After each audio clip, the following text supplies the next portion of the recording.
Senior monk Extreme Happiness saw Su Xing was contemplative and thought that Su Xing was considering the matter of offending him earlier. He could not help but become somewhat complacent. Benefactor has now changed his ideas. The Happiness Together courtyard welcomes you at any time. Oh, I shall consider it. Su Xing shrugged his shoulders. The surrounding monks were immediately startled, staring somewhat incredulously at Su Xing. This man surprisingly declined the compassion of one of Buddha Kingdom's 6 ancestors. Although the Happiness Together courtyard did not necessarily have a good reputation in the Buddha Kingdom, they possessed one of the 6 ancestors. Any of the sects would have shown some face, but seeing Su Xing's cultivation was galaxy late stage with 3 stunning beauties on his left and right, his personality proud, even a dumb person could guess what Su Xing's status was.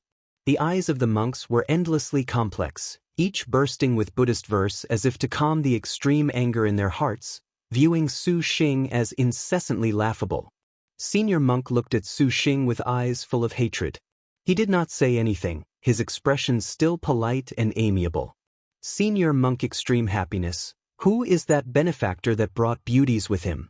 To unexpectedly make the senior monk Extreme Happiness so extremely unhappy. A coarse voice burst into raucous laughter that rang in the ears, somewhat inharmonious with those quiet Buddhists. Senior monk Extreme Happiness' stern and grave face immediately was like the first melt of winter snow upon hearing this voice, warmly smiling. Buddha era, the senior monk lets you see a smile. The man who walked directly over was of a stocky build, his kasaya open at the chest, a style of dress that departed from convention, but he emitted a boldness from head to toe. That boldness seemed to be able to rush into the skies and shake the 4 seas. Su Xing looked with seeing clearly and was secretly shocked. His cultivation was super void middle stage. Although his cultivation was higher than senior monk Extreme Happiness by just a realm, his air of dominance nevertheless was considerably greater, as if he stood atop the heavens and tread over the earth. This Buddha was imposing, his diction carrying a slight pressure. He is of the Dharma sect, a chief of the Buddha Kingdom's 6 ancestors. Wu Xinjie surreptitiously said. Su Xing grunted, taking guard. The Dharma sect was one of Buddha Kingdom's alternative sects of Buddhism. They did not stick to convention, cultivation a sort of wild and unconstrained sort of Dharma. Furthermore, they were extremely domineering. This dominance was very famous in the Azure Dragon territory. The Dharma sect had a very chilling saying, I am Buddha, and Buddha is me. The sect's style thus was visible. The happiness Chan cultivated by the Happiness Together courtyard had always been gentle and reserved, and add on that senior monk Extreme Happiness beauty that reached the point of being disgusting, Su Xing naturally did not feel this supervoid early stage had any intimidation. On the other hand, this Buddha era of the Dharma sect was fierce beyond normal. Immersed in Vajra Dharma characteristics for several dozen years, his imposing aura naturally could not be compared. Su Xing activated the absolute sincerity soul technique, secretly alleviating this pressure. Buddha Aratha's eyes showed surprise, and his smile was increasingly ruminating. This man is somewhat capable. It seems he is not merely a pretty boy. How about it? Do you have interest in entering my Dharma sect? Aratha walked over, speaking right in his face. A true Buddha has always only made people yearn for that, with no need to be like ancestral master. Su Xing calmly replied. The others gaped and were tongue-tied. That Aratha laughed heartily, disagreeing. This ancestor has even been declined? This man's ken is certainly high, however, what you said was not bad. The other monks were saying Amitba. The previous incident of the Happiness Together courtyard was merely so, but Su Xing thought this man was formidable. His appearance was rough, yet beneath the surface, he was more exquisite than an embroidery needle. The man obviously knew that Su Xing would refuse, yet he still stepped forward to ask. It seemed he deliberately gave this Happiness Together courtyard a helping hand. What was the relationship between these two? Seeing the Happiness Together courtyard's senior monk Extreme Happiness have a gentle face. The manliness of the Dharma sect's Aratha was bold and powerful, simply distinct. Su Xing harbored the sinister thought that these two were a top and bottom two combination. Azure Dragon Territory cultivators love to speak so pleasantly. He tries vainly to obtain a piece of the holy monk's dharma. Truly laughable. A disciple of the Happiness Together courtyard could not help but mock him. Could it be that there are better and lesser dharma? Su Xing asked back. That Happiness Together courtyard disciple was stunned. His mouth hung open, unsure of how to respond. Wu Xinjie stifled a smile. Her young lord was but one who dared to spit at a statue of Buddha. Do not be rude. Senior Monk Extreme Happiness chided, putting his hands together in apology. Benefactor Su Xing. Suddenly at this moment, they heard a shout. Benefactor Su Xing, old monk truly has had difficulty searching for you. A doddering old man somewhat happily walked over. Chan Master Leaf? Su Xing seemed to remember this name. Old monk Withered Leaf. Chan Master Withered Leaf laughed. Su Xing suddenly had a very ill feeling of foreboding. So it is Chan Master Withered Leaf of the Shala Celestial. What now, you recognize this benefactor? Could he be a disciple that the great master has taught? No wonder he is this way. Aratha laughed aloud. The others were very gratified to think of this. Ashamed. Old monk received benefactor's instruction. Old monk is so ashamed of his own inferiority. Chan Master Withered Leaf promptly said. Each and every one of the monks were dumb as wooden chickens. Chan Master Withered Leaf must be joking. Senior Monk Extreme Happiness sneered. Benefactor certainly has comprehended the true essence of Buddha's truth body. This was personally witnessed by millions of the Shala Celestial's disciples. Old monk is ashamed. Hey, this benefactor is not the same one who spat at an image of Buddha, is he? Aratha was stunned. Chan Master Withered Leaf nodded. Su Xing very much wanted to kick this old monk into the river Ganges. It was not clear whether this Chan Master Withered Leaf intentionally wanted Su Xing's lecture or if he sincerely respected Su Xing's act of spitting, or perhaps he had some other objective, but to say this undoubtedly pushed Su Xing straight into the spotlight. This had to be a joke. Let alone that what Su Xing said at that time was clear and logical without a gap. Regardless of what he said, he did spit at a statue of Buddha. Those monks of higher realms were enough. Seeing the surroundings were some monks too stupefied to cultivate. Certainly, they took Su Xing to be the man who blasphemed against Buddha. So it turned out to be you, benefactor, admirable. Poor monk actually cannot compare. Aratha laughed wildly and Senior Monk Extreme Happiness smiled insincerely. Su Xing could not shrink back. The gentleman is satisfied and composed, and his blunder had actually made him appear somewhat impractical. Su Xing's name very quickly sounded throughout the 7th-floor stupa pagoda. However, the holy monk was beginning at this time. Everyone actually was very calm, only discussing several sentences. Su Xing did not have any interest tangling with them over words. Understanding the circumstances of their sex, he no longer cared that much. Not long after, the Buddhist aura of the 7th-floor stupa pagoda flashed across several tens of thousands of zhang. A dignified Buddhist light sprinkled down, and everyone ceased their noise and conversations. From the 6 ancestors up top to the common folk at the bottom, each and every person showed stances of worship.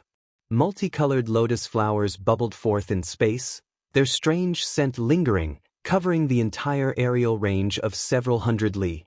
The multicolored lotus flowers glowed, and between them, a picturesque sight appeared, with heavenly goddesses scattering flowers, with the bliss of colored glass. The heavenly phoenix flew, the green luan immortal bird spread its wings, the virtuous gold dragon in the ground rolled, and the auspicious purple clouds were misty. 5. The tall mountains of spirit, the old pines gnarled like horns. Above was a red-crowned crane clutching a lingji mushroom in its beak. Amidst the thunder, Saraira was suspended high, shining gloriously. A golden body clapped its hands together, chanting loudly, the voice resounding. The chants of others disappeared, and they gasped in amazement. Even the Azure Dragon Territory cultivators could not help but want to prostrate themselves in worship, with even some of the cultivators converting to Buddhism this moment on. Of course, this was a story for later. The sutra rose, resounding through the world. All of the 7th-floor stupa pagoda opened. The inside also similarly emitted a blissful feeling, as if there was endless enticement, yet also crammed full of every sort of demon and monster. Su Xing knew that the holy monk's selection for a disciple to inherit his robe and bowl had truly begun. Young master, young lord, careful. Lin Yingmei and Wu Xinjie warned, full of gentleness. You girls too. It seems that Senior Monk Extreme Happiness harbors evil intentions. Block them. Su Xing said. We know. N. Su Xing glanced at Wu Xiyo, and the latter nodded. Glancing at Senior Monk Extreme Happiness' sneering gaze and at the jealousy of others somewhat taking joy in his misfortune, Su Xing coldly smiled. He then walked with Wu Xiyo through the gate. Enveloped in the Buddhist light, Su Xing immediately felt the meditative mind lotus seed begin to stir, already with the signs of blossoming.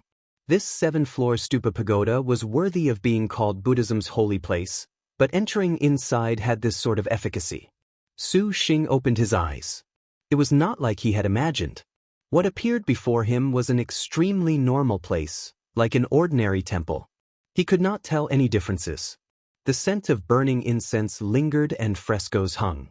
In no more than a moment, the room already had more than several hundred monks and cultivators. In the room sat a novice monk only striking his wooden fish. 6. He had not shed his childishness. However, to be able to cultivate in the 7th-floor stupa pagoda, how could they underestimate him? Pardon me, what is this place? An Azure Dragon Territory cultivator in black clothes asked. This is the 7th-floor stupa pagoda's first layer. Buddha West approaches is on the 7th-floor stupa pagoda's highest level. Whosoever has the Buddhist mind can ascend the levels. The novice monk said as he struck the wooden fish, his voice neither fast nor slow. Buddha says the one able to ascend the 7th-floor stupa pagoda is a person with connection, able to hear the holy monk's dharma, receive his robe and bowl. This simple? The novice monk said nothing more, only earnestly striking the wooden fish. Hearing these words, everyone immediately erupted into fired-up cheers. A group of monks immediately rushed for the level above. Very quickly, several hundred people had left. The majority of people wanted to be the quickest to ascend, however, there were still several dozen people who did not move at all. These were all people of high comprehension of meditative methods. It seemed they had apparently obtained the Tao, but some were strange. They meditated in place, reading sutras. Su Xing felt the scene was very odd. Lord husband, we also ought quickly go. Wu Xiyo quietly said. Don't go for now. Su Xing pulled Wu Xiyo's hand. Let's sit quietly first then see. Since this is the 7th-floor stupa pagoda, it certainly won't be this simple. Su Xing used sound transmission. It seems some monks in this place have not moved. Perhaps they know something, so we'll first watch. Wu Xiyo looked. Indeed, this was somewhat strange, and thinking for a moment, she then sat cross-legged with Su Xing in meditation. That novice monk for the first time opened his eyes. Surreptitiously, he glanced at Su Xing, pragmatically silent. The sound of the wooden fish had a rhythmic striking. The room seemed to be crammed full of dharma, endlessly lingering in his ear. Su Xing did not conflict with this chanting, but he meticulously listened to these Buddhist minds, reforming the meditative mind. 1 minute? 1 day? A month or a year? As if an endless century had passed, finally, there were several monks that were unable to hold back, stopping their chanting, walking towards the upper level. Su Xing was immersed in his daydreams, completely forgetting time. The star maidens in the star nest could not help but yawn and fall asleep. Lord husband, suddenly he heard a soft voice calling him. Su Xing slowly opened his eyes, spotting Wu Xiyo's almost within reach. Wu Xiyo breathed a sigh of relief. Lord husband, we ought to leave. Oh! Su Xing looked, and then he noticed that the other monks had already stopped chanting. In addition, the room was left with only 20 or so people, a very considerable decrease from the previous several hundred. Those monks all looked strangely at Su Xing, their gaze is neither sorrowful nor joyful. Compared to the younger monks Su Xing knew from before, they seemed unable to be compared. Su Xing returned their politeness. Everyone has waited a long while. Please follow me. The novice monk ceased striking the wooden fish and put his hands together. Everyone likewise returned his gesture. Su Xing still did not understand what had happened. Only after Wu Xiao explained did he realize that his guess was correct, as expected. The first checkpoint appeared to be going upstairs at will, but in fact this tested the Buddha nature and patience of everyone. The novice monk striking the wooden fish was also immersed in Dharma. Before the Dharma ended, how could they leave as they wished? The others were enticed by the 7th-floor stupa pagoda. How could they care for this detail? Thus they ascended. Although some monks sort of comprehended this, in the end, they were unable to remain calm and also ascended. However, the exit that awaited them was merely the outside of the 7th-floor stupa pagoda. Without a doubt, they had been eliminated. Su Xing was inwardly speechless. This Buddha West approaches had a fully justified reputation as expected. The trials of the 7th-floor stupa pagoda truly were somewhat excessive. Just this first level was very profound. If it was not for Su Xing forgetting time by comprehending the meditative mind lotus seed, perhaps he also would have grown impatient. Just that Buddhist chanting lingering in the air was fatal to many cultivators not favorable to Buddhism. Interesting. Su Xing said to himself, even more somewhat expectant. Upon entering the 2nd floor, the scene changed again. As far as the eye could, there unexpectedly was a blissful world. Su Xing looked and discovered the people he come with were all gone. Even Wu Xiao had disappeared without a trace. It seemed that each floor of the 7th-floor stupa pagoda was truly an individual world. Obviously, they had entered together, nevertheless, each had their own world. Furthermore, this world seemed to be vast and boundless. Su Xing wrinkled his brow. How should he cross this level? Thinking for a long time, Su Xing did not understand. He might as well not think further. It was a Buddhist mystery anyways. Su Xing on his riding sword searched for the exit to the 3rd level in this void paradise. Suddenly, at this moment, a white dove flew over from the horizon. This was the first time Su Xing had seen a living thing. Immediately, he chased, but when that white dove saw Su Xing, it did not flee. On the contrary, it very urgently and madly slammed into Su Xing's chest. "Save me, sire, I can assist, sire." The white dove flapped its wings and spoke in human tongue. "How will you repay me?" Su Xing thought this was interesting. Suddenly, he thought of something. "Can you bring me to the 3rd floor?" Just as the white dove was about to reply, a powerful aggression came from the horizon. A seemingly earth-shattering figure rolled over. That was a giant, golden-winged hawk. "This hawk wants to eat me. I implore sire to save me."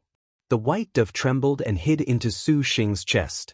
"Where do you think you can run to?" the golden hawk shouted. The golden wind its wings created scratching painfully against Su Xing's skin. "Let me go. If you miss me, you can still catch the next one, but I have only this one life." The white dove pitifully said.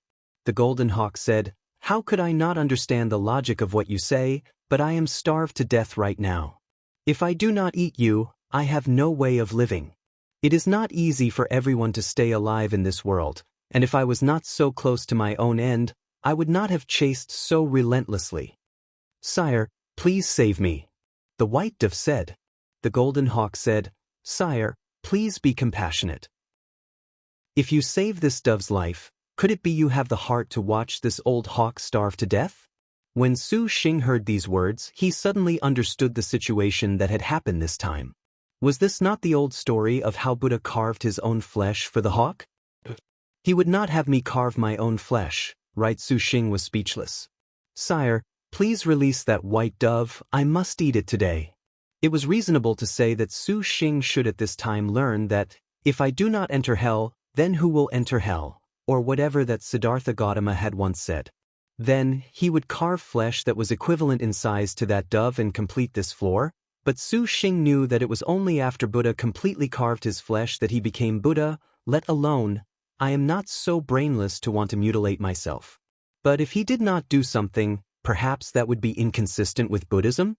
Considering some more, Su Xing then coldly chuckled. Forgive me, but I am also hungry. Since this dove has entered my embrace, it has connection with my stomach. Su Xing pinched the white dove and placed it against his chest, and the white dove was completely flabbergasted. The golden hawk was also dumbstruck. This motherfucker was fighting for food. Are you serious? That the weak are prey to the strong has been a truth since ancient times. Now that the white dove has entered my bosom, is there not fate? Su Xing said, You had better quickly go back. Do not disturb my peace in eating the dove. Woo-woo. The white dove wailed. The golden hawk shrieked, What an eloquent mouth. Today this hawk shall eat your full stomach. The golden hawk shuddered and transformed into a ferocious, golden-armored man. That suits me perfectly. Where there was cause, there was effect. Su Xing nodded. With a boom, the golden hawk man launched an attack. Seeing his double talons were like blade, imposing and fierce, Su Xing did not dare underestimate him. Before he finished speaking, the golden talons already attacked. When he lifted his head, his expression was keen, flashing a raging golden light. The moment he blocked, sparks flew in every direction. His arm immediately was scratched bloody. The speed was so quick. Su Xing called forth his flying swords, but this golden hawk was faster than divine intent, snatching the first step to attack. Su Xing put his hands together, releasing Purple Mansion Immortal Thunder. Purple lotus flowers blossomed by the hundred. The golden hawk spread his wings, suddenly releasing golden light to directly destroy this Purple Mansion Immortal Thunder. Not good, this is the Void Paradise. This golden hawk perhaps is somewhat difficult. Su Xing's eyes that were black as deep waters showed slight surprise. He basically did not expect this golden hawk to transform and have martial force and ferocity that did not lose out to a star general. Even more unexpected was that this golden hawk's attack was like a hurricane, which felt more or less the same as fighting a star general. So long as Su Xing was slightly careless or unable to keep up with the golden hawk's tempo, then the end would be a tragic death. The golden hawk excelled in speed and used in the first moment its most expert attack style to suppress Su Xing. A pinwheel-like attack continuously struck Su Xing's body. The powerful strength gave rise to a contorted posture, releasing an ear-piercing hua, hua sound. Under these consecutive attacks, Su Xing still maintained indifference on his face. His movements also exceeded the golden hawk's imagination. The golden hawk suddenly revolted and was already quick, but Su Xing nevertheless adapted little by little. He began to resist part of the assault. Although he still completely lost the chance to counterattack, being continuously struck towards the void, he did not stop in the slightest. I will tear your flesh. The golden hawk's talon ripped. You came at the perfect time. What Su Xing wanted was this opportunity. The Su Xing that had long been entangled in consecutive strikes suddenly changed defensive stances. His body like a spring, under such dire circumstances, he launched his counterattack. Dodging with a super-fast lean, his arms and legs attacked like a downpour upon release, repeatedly landing on the golden armored body of the golden hawk, tearing apart his powerful golden armor defense. How could he have ever seen such a frightening assault? The golden hawk showed astonishment, his face already beginning to become stern, even somewhat unsightly. His eye even showed a grave light. His whole body tightly rolled up, and the Buddhist light and golden armor of his whole body wildly revolved. The deep golden light around him flashed and wrapped around him. No longer did he consider the possibility for counterattack. He could only hope to defend to his utmost until the moment Su Xing was powerless. His complexion was still flat as before. Su Xing's attack was continuous without end, and he softly chuckled. His body once again flipped in the air, already arriving behind the golden hawk. So fast. The golden hawk turned around in surprise. Su Xing borrowed the force of his spin, and kicking from top to bottom, his leg fiercely stamped against the golden hawk's back. Bang! An enormous noise sounded. The terrifying force instantly engulfed his whole body like a tide. He did not even have the chance to scream. His entire person already was like a stone falling from the sky. Being firmly pressed by Su Xing, because the force was too strong, his entire body seemed to become twisted. That protective golden light enveloping him was in even worse shape, scattered and smashed. Boom! The quiet void paradise gave rise to a powerful earthquake. Those golden sand Buddhalands and polo divine flowers fiercely exploded, just like they had been struck by the hammer of an ancient war god. They fiercely shot towards the sky, and seeing that rolling cloud of sand dust, it was like a surging sea. Flipping light as a feather, Su Xing softly landed on the ground, not disturbing the slightest speck of dust. His whole body was relaxed, as if he had just finished a walk. He completely lacked a taxed appearance. As if that intense assault just now was completely unrelated to him. Breathing deeply, Su Xing clenched his fists. His hands somewhat hurt. He could not tell if this golden hawk was an illusion or if it was real, but it was somewhat excessively powerful. Damn it! With a face wearing some fury, the golden hawk climbed up from the dust. His entire person was ice cold, but for some unknown reason he nevertheless completely lacked the intention to continue attacking. He just quietly stood in front of Su Xing. Those abyss-like eyes closely stared at Su Xing's face. But Su Xing clearly felt a formless aggression begin to settle. The air ceased its circulation, yet this golden hawk did not show any moves. With a sneer, the golden hawk suddenly launched its attack. Su Xing blocked, but suddenly before his eyes, the golden hawk man inconceivably disappeared. "I will eat you." A terrifying voice came from behind him. Turning his head to look, a giant and bloody mouth bit at Su Xing. "Ah, we're about to be eaten." The white dove wildly scuttled around Su Xing's chest. Su Xing was also greatly surprised. He was simply unable to believe that this golden hawk's speed was so swift. Legends said that the giant rock that spreads its wings hated heaven to no end. This golden hawk appeared also to be so. Su Xing extended a hand and beckoned, his flying sword soaring out. But the golden hawk completely had no misgivings biting onto the flying swords. With the sound of tearing flesh, a wound deep enough to see bone was carved down from Su Xing's shoulder. Damn it! Su Xing did not know when the golden hawk transformed, but his two legs had already become two giant talons. The claws seizing the opportunity scratched deep wounds into him. The pain made Su Xing draw in a breath and at the same time sense that the wives sleeping inside the star nest seemed also about to wake up. "Don't disturb my wives' sleep." Bang! The air violently let out an enormous noise. Su Xing's speed instantly rose to the limit. His entire body gave rise to afterimages, basically unable to see clearly. The sound of whistling wind pierced the sky, so much so that it seemed about to cut apart space, rushing back up towards the golden hawk. The golden hawk's eyes were dazzled, completely not reacting. Su Xing raised his hand, and the flying swords formed a giant blade. Although he was not clear on what the background of this golden hawk was, regardless of what was said, Su Xing knew he could not waste time, and he did not wish to cause the girls inside the star nest worry. At once, he no longer held back, seizing that painful instant to slightly use a range of the chaotic tail escape that his body could still bear. Su Xing's speed honestly was too quick, astonishing the golden hawk. He basically was too late to hear any sound. The golden hawk's entire body had already been struck by an enormous force. That strength was great, the golden armor of his whole body incapable of completely stopping it.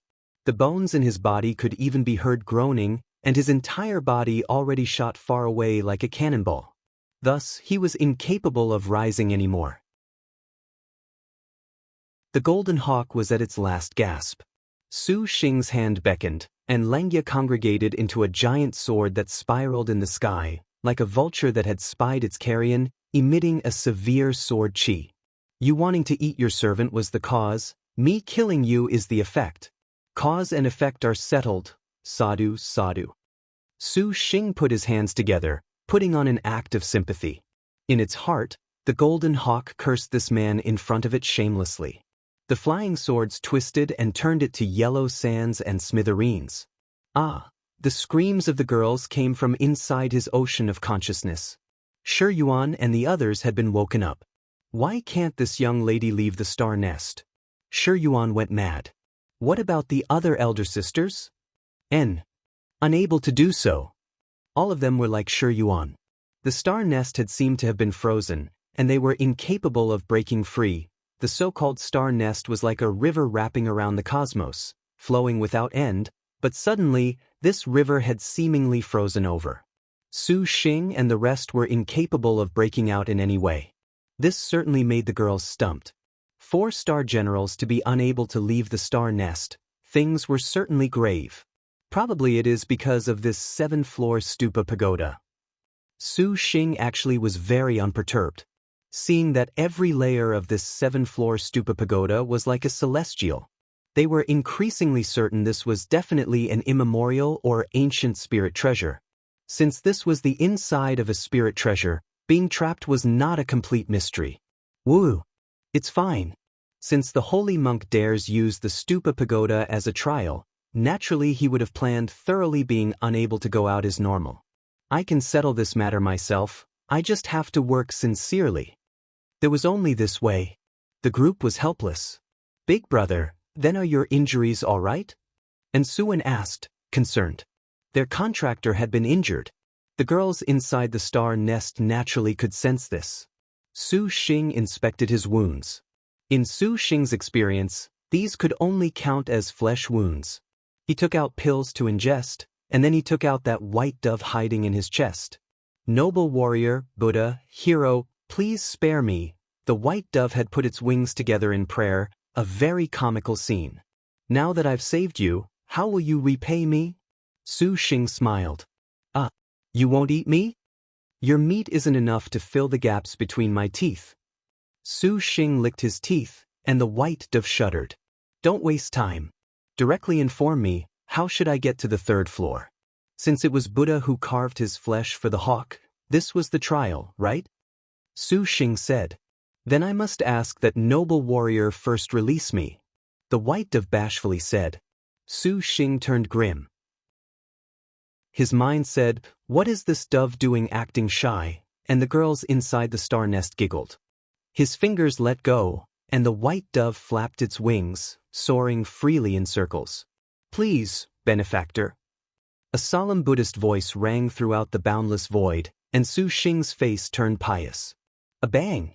The white dove released white light. That feeble little body immediately transformed in midair to something more blinding than the sun. Su Xing shut his eyes uncomfortably, and by the time the light had faded, a flight of steps extending to the upper level had appeared in front of him. That honestly was a lot of trouble. Su Xing thought. He stepped up the steps, walking slowly towards the upper floor. Wu Xinjie was very depressed. Not outside of her expectations, though she wished to go into this 7-floor stupa pagoda to test this holy monk sermon, she had been washed out before even finishing the 1st floor. When she thought of getting close, the surroundings of the 7-floor stupa pagoda already had a forbid dance. She walked at a restaurant and gazed at that distant pagoda. Wu Xinjie sighed. She wondered how young Lord was doing right now. She heard people discussing in the surroundings that tens of thousands of cultivators had lost their chance during the 1st level. Wu Xinjie inwardly rebuked that this trial was too abnormal, and her heart was worried. Lin Yingmei was the same as always. Her eyes had an indescribable tranquility, and her heroism was nowhere to be seen. Passers-by repeatedly raised their eyebrows at her. Wu Xinjie rubbed her chin, and she curiously asked, Lin Ying, are you regretting it now? Regret? Are you referring to the star nest? Lin Yingmei's brows rose. Wu Xinjie nodded. As their contractors' star generals, to be unable to stand beside their star master at moments of crisis was perhaps a serious blow to the majestic star. Of course, an even more important point was that having lost the star nest, the contracted star general's greatest advantage of immortality had also vanished from the face of the earth. With Sio and little E, your servant has faith they can protect young master. Lin Yingmei was calm, her appearance seemingly unconcerned with anything else. Wu Xinjie smiled. Her problems were unnecessary.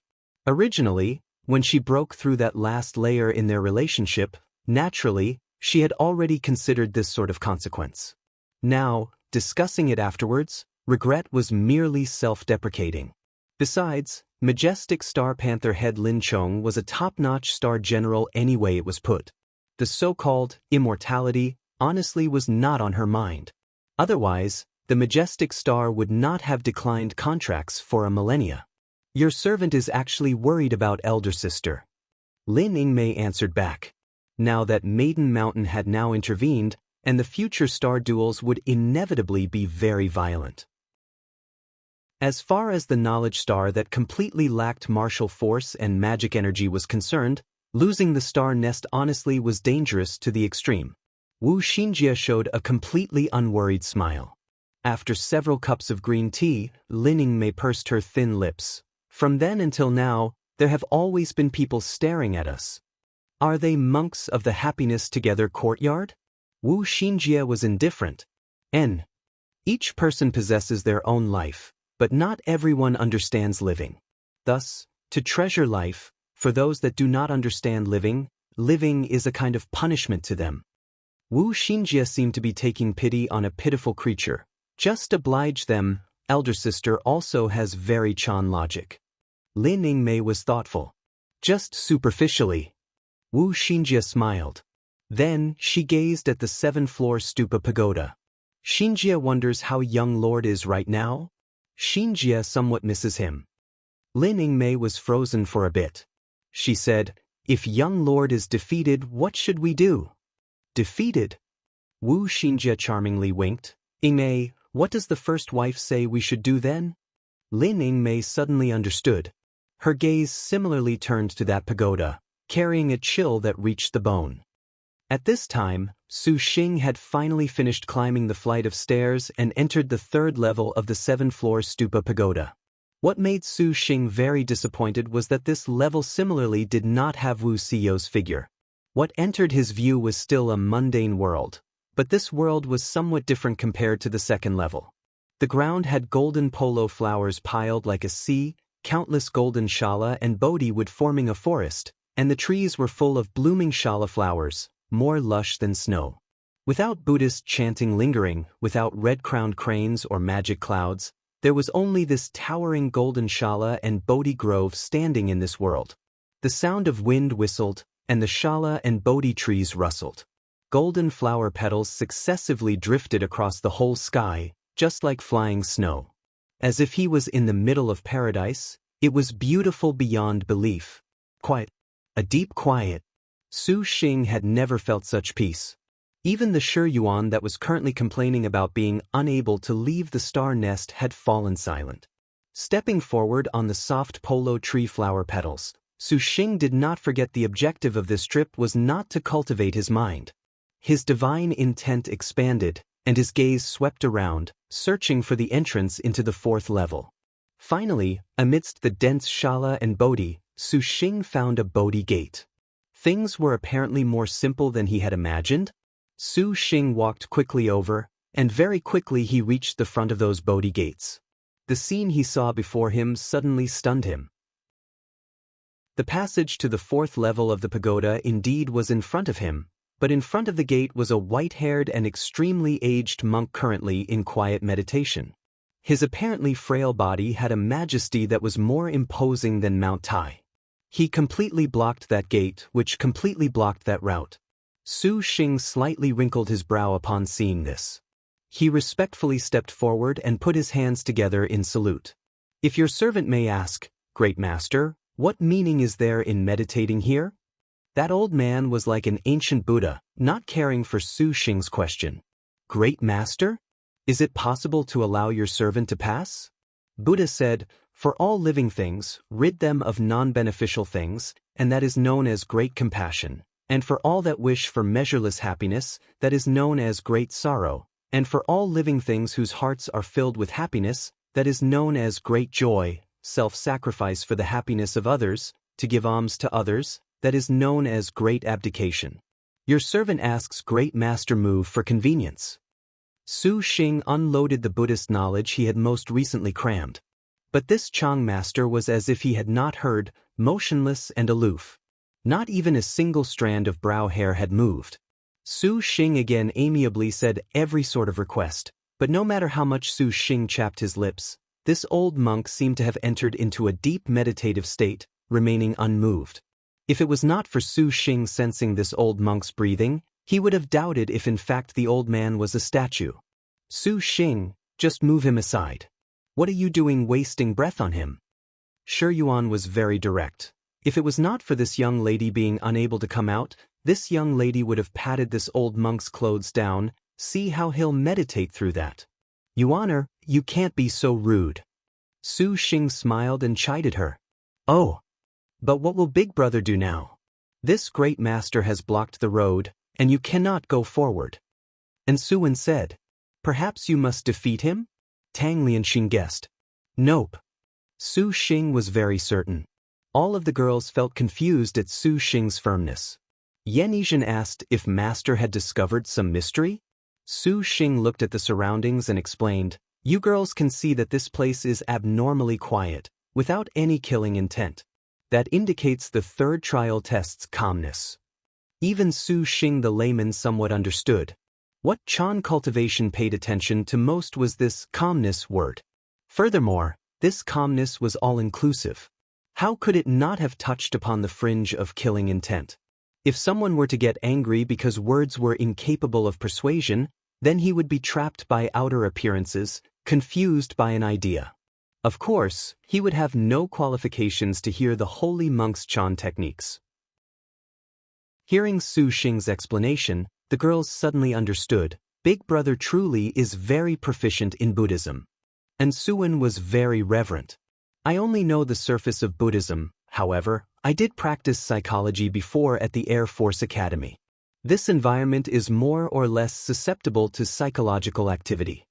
Su Xing smiled. The girls thinly smiled. They had previously heard Wu Xinjie mention this psychological activity subject when she previously spoke of solving the puzzles of ruins. Although they had never heard of this, they only treated it as some secret technique. Your Highness, what should be done now? Gong Sun Huang was puzzled. Su Xing could even imagine the little lowly's innocent face adorably at a loss. Let's take a look first. Su Xing said. The gate was in view right in front of him, but having exhausted every sort of method and not being able to make this monk move in the slightest, it seemed this level would not be very easy. But how do they cross? Su Xing racked his brains for a solution. Since there was a vulnerability, there was a breaking point.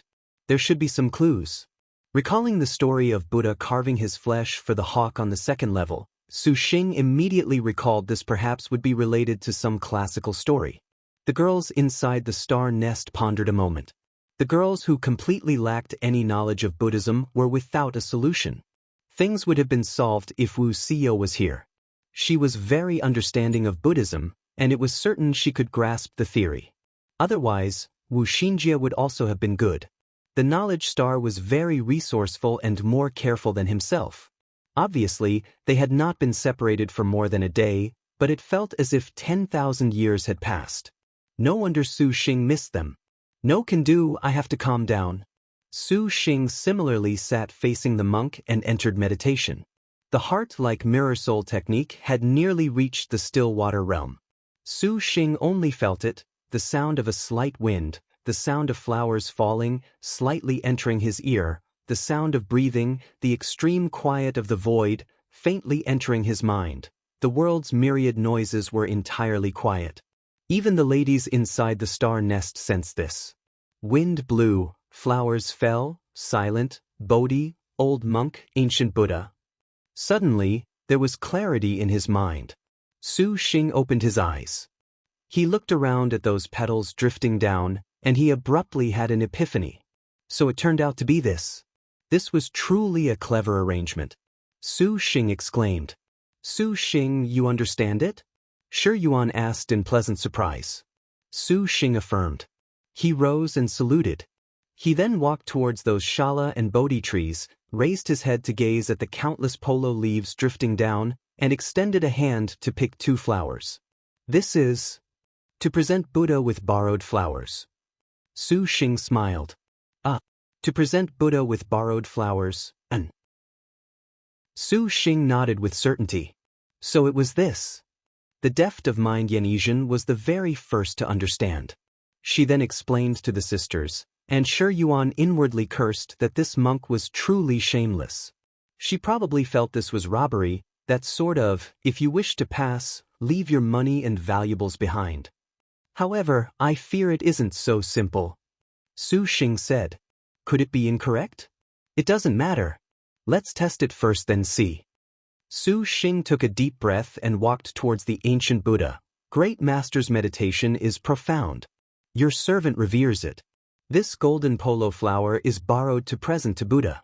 Your servant asks that Great Master shows how to get on the right path. Su Xing was already sufficiently pious, his heart somewhat nervous. If this old Buddha was still aloof, Su Xing honestly was in dire straits.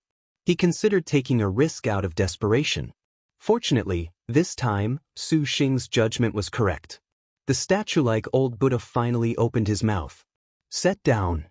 Su Xing inwardly breathed a sigh of relief. To be able to speak indicated that presenting Buddha with borrowed flowers was indeed correct. He then set down one of the golden polo flowers. The old monk again said, "Set down." Su Xing set down the other flower. Seeing this, the old monk still spat out 2 words. Set down. Su Xing was taken aback. Staring in surprise at him, Great Master, both of your servants' hands are already empty, what else is there to set down?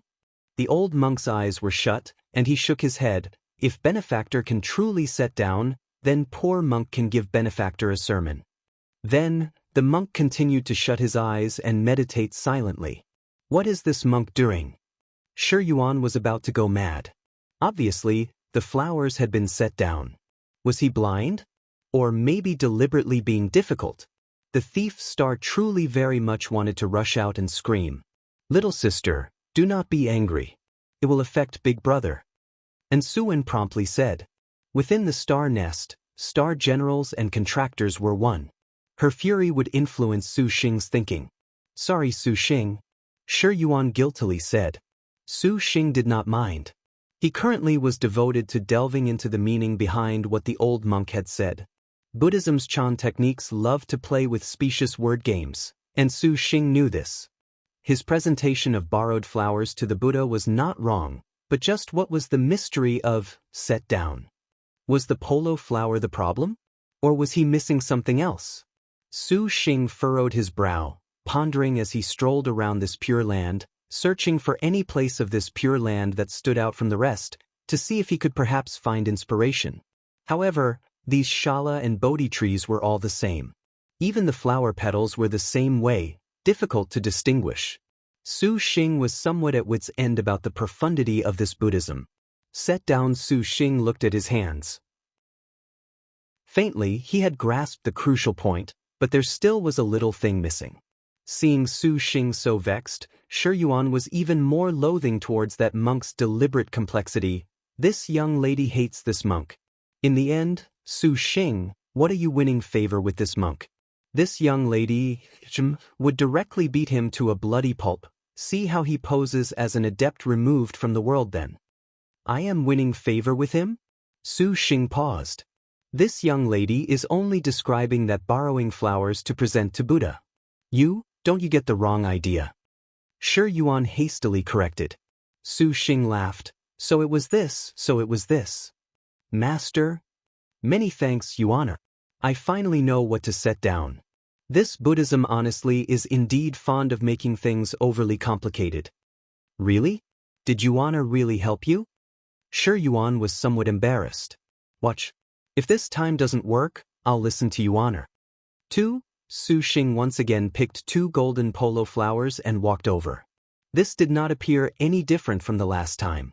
Su Xing spoke without hurry and even activated the extreme sincerity soul technique to its limit, making himself reach the heart still as water realm. Your servant asks Great Master to show how to get on the right path. Su Xing was very earnest. Set down. The old monk was still as before. Su Xing set down the golden polo flower of his left hand. Set down. The golden polo flower in his right hand was set down at the same time. Su Xing, just what do you think you're doing? Shi Yuan did not understand. The other beauties did not dare breathe, so as to avoid affecting Su Xing. So far, there seemed to have been nothing special. Could it be he won't say, set down, anymore? Shi Yuan thought. Set down. Which made the thief star very disappointed. This old monk again spat out these two words. Su Xing at this time was empty-handed, with nothing to put down. However, Su Xing nevertheless put his hands together, bringing up a completely pious salutation. The old monk then opened his eyes and returned the greeting. The meditative mind is by comprehension, and the gates to Buddhism shall open. Benefactor, please. After speaking, the old monk's figure transformed into golden polo flowers that filled the sky and disappeared. Why is that? Shi Yuan and the others stared dumbly. They could not understand what the situation was. Su Xing merely bowed, nothing more, and this monk's attitude made a 180-degree turn, which was too strange. Big brother, just what did you do? And Su Wen asked the question that was on their minds. Su Xing's face slowly recovered its normal appearance, and he chuckled. I merely truly set down. What do you mean truly set down? Shi Yuan was bewildered. The so-called third set down was precisely this mind of borrowing flowers to present to Buddha. Su Xing did not keep them waiting as he explained. Shi Yuan said that Su Xing ought not to curry favor with the monk, and then Su Xing finally understood what the last set down was missing. This was precisely Su Xing's first thought of borrowing flowers to present to Buddha. Setting down the intent to obtain approval was the true trial of the Stupa Pagoda's third realm. They were also deft of mind, and very quickly, they understood Su Xing's meaning. They could not help but be speechless. The mysteries of Buddhism honestly were too ingenious. This simply was like a monster. However, that Su Xing could smoothly enter the fourth floor of the Stupa Pagoda made them expand their horizons, satisfying them endlessly. For this Buddhism to be so difficult, Su Wen wonders how elder sister Wu Xiao is right now. And Su Wen was somewhat anxious. Xiao understands Buddhism more than I do. This is just a cheap trick plus luck. If it was Xiao, perhaps things would be even simpler. Su Xing smiled. As far as cultivators that truly comprehended Buddhism, perhaps this borrowing flowers to present to Buddha was obvious at a glance. Thinking of this, Su Xing suddenly was somewhat curious about the 7th-floor Stupa Pagoda. In the void paradise, the sounds of body endlessly entered the ear. A dragon roar quaked, blowing a severe hurricane. A beautiful silhouette traveled back and forth in attack. When the smoke and dust cleared, a wonderfully cool and elegant stance was revealed. Wu Xiao. Where there is cause, there is effect. You still have the chance to repent. In front of Wu Xiao was a golden-winged, rock-like man. His aggression was fierce, his hands like sharp blades. You wish to have your servant carve her flesh? Wu Xiao's gaze contained only 2 words, how laughable. The harm star swayed. She disappeared from where she was, the cool and elegant sword tip directly brushing by the golden-winged rock's body, sending this arrogant man directly flying away. Wu Xiao slashed downwards. A golden figure very quickly pounced from the side, and the harm star's hard legs swept to block. This golden-winged rock's speed was extremely fast, instantly arriving in front of her, but Wu Xiao's attack clearly was not slow. The golden-winged rock's arms blocked. The pressure from Wu Xiao's kick made his appearance malevolent, feel his bones about to shatter. After the kick, Wu Xiao then punched. This time, she sent the man flying. Damn it! The golden-winged rock flapped his wing with all his might, waving his weapon, his attacks in disarray and chaos. Wu Xiao nimbly advanced, her graceful stance only containing 2 words for the foe, how laughable. What was going on? Before the golden-winged rock could understand, Wu Xiao once again disappeared, and her sword approached from the west. The air between the two once again splashed with violent sparks. This time, her strength did not run through the golden-winged rock's irate defenses. The golden armor of his whole body crisscrossed, and like a bloody sword, simultaneously launched, cutting apart a bone-chilling cold.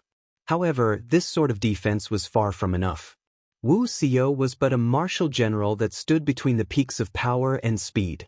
When Wu Xiao's double-ended sword Noble Frost Demonic Lotus played audible chants on that golden armor defense, the harm star's figure also instantly launched thoroughly. Consecutive slashes like a storm suppressed the golden-winged rock, making his protective barrier let out shrill laments. Although he obviously knew that he could defend if he concentrated his power, let alone that the rock could complete those movements right now, even just seeing the path of the opponent's sword was basically impossible. The sword wind pierced through the barrier and once again ruthlessly bit into its prey's body. The blood spatter that flew stained the golden wings red, and the eye-catching color of scarlet dyed those golden clothes. The golden-winged rock used all his strength to stop it, but Wu Xiao was calm, more monstrous than he. She completely was indifferent. The sole existing objective of this ice-cold martial general who rejected all sentiment was to dispatch the opponent. "Damn it, it is over," the golden-winged rock silently shouted. He fought as hard as he could. His golden wings became countless saber lights and sword shadows that pounced at Wu Xiao from every direction. He attempted to kill the woman, but Wu Xiao's lips curled into a sneer. Instantly, noble frost demonic lotus blossomed. The harm star was like a sharp long sword. She pierced through the void. A booming shatter. Golden feathers drifted down across the entire sky. The golden-winged rock man stared in disbelief at the giant hole in his belly. "To think of making your servant carve her flesh, you had best see how much you have yourself." Wu Xiao stowed her sword, uttering an ice-cold assertion. The golden sand rolled in waves, with dust flying upwards in chaos. Amidst the wind-blown dust, a man forged his way out against the wind. He spat several times, ejecting several large mouthfuls of the yellow sand. This Buddhist power is rather too excessive to unexpectedly seem actually able to create a celestial. The man was attractive in appearance. Naturally, he was Su Xing gazing around at this boundless lust. He felt even more helpless. This place was the 4th level of the 7-floor stupa pagoda. As tranquil as the 3rd level, this 4th celestial could be considered berserk. The yellow sand rolled irritatingly to the point a person simply could not open their eyes, and star energy had seemingly lost its use. Those fine sand particles made their way in from the small chinks in clothes. Sticking to skin, they were very uncomfortable, with Su Xing completely losing all sense of direction. The environment was vile to the extreme. However, compared to this, what made Su Xing even more gloomy was that he was completely unclear what the fable of the 7-floor stupa pagoda's 4th level was, nor did he know how long he had searched futilely for the exit before finding none. This made Su Xing have a very helpless feeling. "Do you want to give up instead?" Shi Yuan felt very sorry. Compared to listening to holy monks propagate Dharma to bloom the meditative flower, the thief star still felt there was a more convenient way, for example, going and stealing that 5 dragons-colored glass lamp. There must be sincerity for this sort of thing. To give up here certainly isn't my style. How could Su Xing not know her thoughts? He breathed deeply, unwilling to concede defeat. All of the girls tacitly understood. Although he was not clear on the significance of this yellow sand, Su Xing still did not give up, still swiftly flying in the boundlessly rolling yellow dust. The ferried are hard to come by, like the excellent queen of the night. The ferried are like the dirt in my fist, the unferried like the great earth. Unknown how long after, Su Xing suddenly heard a spirit song faintly discernible in the yellow sand. That voice was like the sound of nature, graceful. Once it entered his ear, it immediately made Su Xing feel that the yellow sand filling the sky seemingly disappear. Su Xing stopped for a moment and stared in front of him. This voice was somewhat familiar. A moment later, a woman dressed in simple and elegant blue and white walked out, her steps delicate as flowers, her posture lithe. The yellow sand rolled up to and away from her body, scattering then gathering, yet simply unable to approach her. "Qingxi," Su Xing was stunned. Qingxi was similarly surprised, stopping her song. Looking at Su Xing, those eyes that were more limpid than jade flashed with a strange light. "Truly, we have a connection." Su Xing descended before her. Qingxi subconsciously took a half-step back. Although her movement did not leave a trace, this nevertheless did not escape Su Xing's attention. Su Xing did not change expression, but he concentrated on Qingxi. Every time he saw her, he would have a feeling as if heaven and man were shocked, as if she could have appeared only in a portrait. Beautifully graceful, not displeasing to the eye. Why has young Lord Su Xing come to this 7th-floor stupa pagoda? Qingxi's face wore a delighted smile. Looking at this 7th-floor stupa pagoda isn't anything bad. Never expected you to also have a very meditative mind, Qingxi. I truly couldn't tell. Su Xing showed a bit of surprise. Qingxi smiled. The mind is namely that of the meditative mind. The logic is inherently the same. As young lord is a star master, are you not allowed to come to this pagoda? Exactly. Su Xing nodded. However, seeing you is actually too good, Qingxi.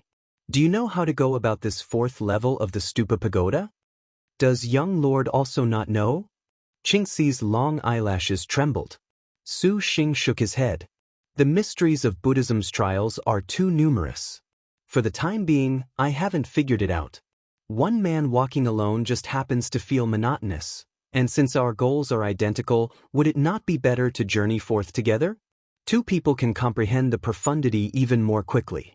Qingxi thought for a while, and then she slightly nodded her head. Then your servant shall trouble young Lord Su Xing. The 2 slowly wandered the yellow sand, thinking of a way to deal with this. During that time, each of Su Xing's conjectures he proposed to Qingxi were very promising, but she was like Su Xing. Qingxi completely did not know where the mystery of this yellow sand was. There was no sense of time in the void, and gradually, the pair no longer asked. Qingyi, that song earlier, what did you mean when you said, the ferried are hard to come by? Su Xing was very curious. That is from the Nirvana Sutra. When Mara asks Buddha that with the number of living things he has ferried, he should have entered nirvana by now, Buddha grasps a handful of dirt and says, the ferried are like the dirt in my fist, and the unferried are like the great earth. The great earth? Would that have some connection with this level? Su Xing wrinkled his brow, and he grasped a clump of yellow dirt from the ground. Seeing Su Xing sink into contemplation, Qingxi slightly smiled to the side, not disturbing him. Your servant also feels making contact with such a scene produces this feeling. Your servant wonders if young Lord Su Xing can discern anything. Yellow earth, the ferried living, nirvana, the great earth? Su Xing played with the yellow sand and dust in his palm, sprinkling then gathering, gathering then sprinkling, repeatedly and reversed. He concentrated completely and forgot the surrounding environment. Qingxi watched Su Xing, feeling that this man's earnest pondering appearance was rather fascinating. Now is a good time to kill him. In her sea of consciousness, a murderous and inflamed voice resounded. Qingxi's heart stirred. That white finger subconsciously gripped tightly. Su Xing is so powerful. Even Lu Junyi has conceded defeat. Normally, killing him indeed is as difficult as ascending to heaven. Now is the perfect opportunity. Wang Jingji also analyzed. This moment truly was bestowed by heaven. The 7th-floor stupa pagoda had sealed the star nest, and Su Xing could not call forth star generals for assistance. His advantage had completely disappeared, and even more important was that at this moment, he seemed completely unaware, the adorable appearance of something craning its neck as it awaited slaughter, but to plan this against a cute and fascinating person pondering earnestly made Wang Jingji feel it was a pity. Qingxi showed a hesitant expression. By Qingxi's dragon has 9 suns magic weapon, the Yazi saber appeared. To separate Su Xing's head from the rest of his body was not necessarily too probable. If it was not for being unable to emerge, your servant would have immediately taken his head. Little Marquis of Wen Lu Fang was unreconciled. Sister Qingxi, what misgivings do you still have? The living goddess of lightning Wang Jingji smiled. Even Buddha is helping elder sister. Qingxi's hesitation still did not dispel. Killer star Li Longkue gloomily growled, Elder sister Qingxi, there absolutely cannot be any mercy in elder sister's heart in the star duels. Could it be that elder sister has forgotten she shall lead us up Maiden Mountain? The black whirlwind's words were like thunder in her ears, shaking Qingxi into staring blankly on the spot. Qingxi really was not unclear about this logic, but by doing so, the sisters inside Su Xing's star nest will die, 3. Oh, elder sister is concerned about this. Her words made Wang Jingji and the others surprised. This is the path they themselves chose. Big sister, kill him. Spare the trouble later. Li Longkue absolutely was not the least bit merciful. The killer star's eyes always had only two kinds of people, the sisters that followed elder sister and the sisters that died under her axe.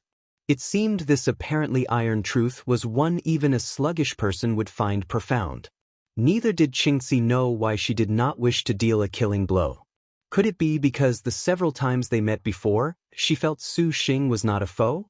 However, looking now, Su Xing coming to this 7-floor stupa pagoda very clearly illustrated he had come for the heavenly solitary star, as Lu Xiao had said. For this man to be able to reach this stage, perhaps he honestly could possibly create a miracle. Seize this chance to kill him? An idea flashed by. Two things fill the mind with ever-increasing wonder and awe, the more often and the more intensely the mind of thought is drawn to them. The starry heavens above me and the moral law within me. Suddenly, Su Xing's gentle laugh ended Qingxi's struggle. Su Xing had already woken from his contemplation, and a slight feeling of relief, like that of unloading a burden, flashed through Qingxi's heart. No wonder Lin Chong and Wu Song would be willing to follow young Lord Su Xing. These words are very wise and knowledgeable. Qingxi returned to her senses.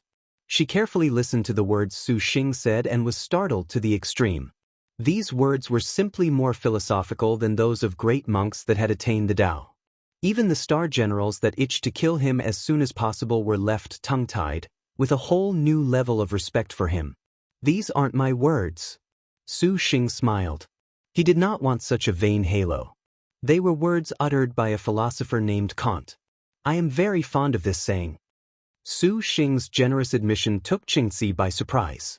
This was more shocking than hearing the previous phrase. The starry heavens above me, the moral law within me. Qingxi pondered. Just now, you thought of killing me. Su Xing seemingly smiled. Although he had been continuously contemplating just now, the Yen Yizhen and others inside the star nest nevertheless did not forget Qingxi's existence. Qingxi's hesitation and endlessly complex expression were entirely in Su Xing's eyes. Qingxi faintly smiled. Young Lord Su Xing, could it be you have not thought of killing your servant?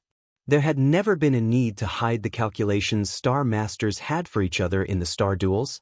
Instead, they would have felt artificial. I actually do not have interest in ruining a flower of my own accord. Su Xing said.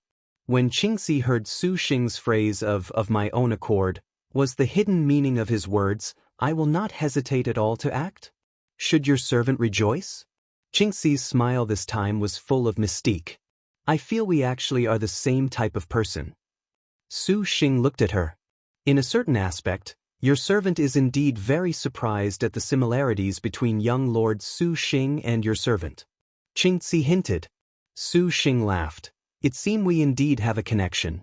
You're actually quite like my big sister. If we do not make a move here, it would be better for you to be my little sister.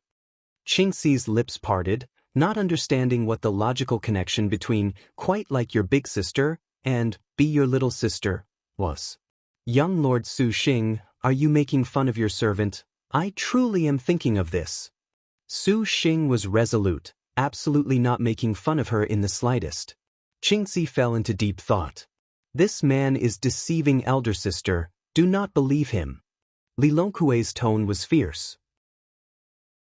Qingxi burst with a graceful and subdued smile. To make your servant be your little sister, young Lord Su Xing honestly will take the dominant position. Then are you willing to inform me your age? Your servant wishes to ask another question. Is young Lord Su Xing truly resolved to become sworn siblings with your servant, a star master? Su Xing nodded. So long as it's someone I'm fond of, I don't want to be enemies. How can your servant decline such an absolutely beneficial thing? However, to be your servant's big brother, perhaps is not so easy. Qingxi slightly smiled. It seemed he was not at all opposed to something like sworn siblings. Qingxi, then what do you want to do? Su Xing asked her. This sort of thing naturally will be known after comparison. But you wouldn't think of fighting me here, right? Su Xing was speechless. Young Lord Su Xing, do not look down on your servant. Your servant once had the fortune of learning a bit of sword technique from a supervoid sword saint. Qingxi lightly spun, directly walking over. Supervoid sword saint? Was that not a sword cultivator that had reached supervoid stage cultivation?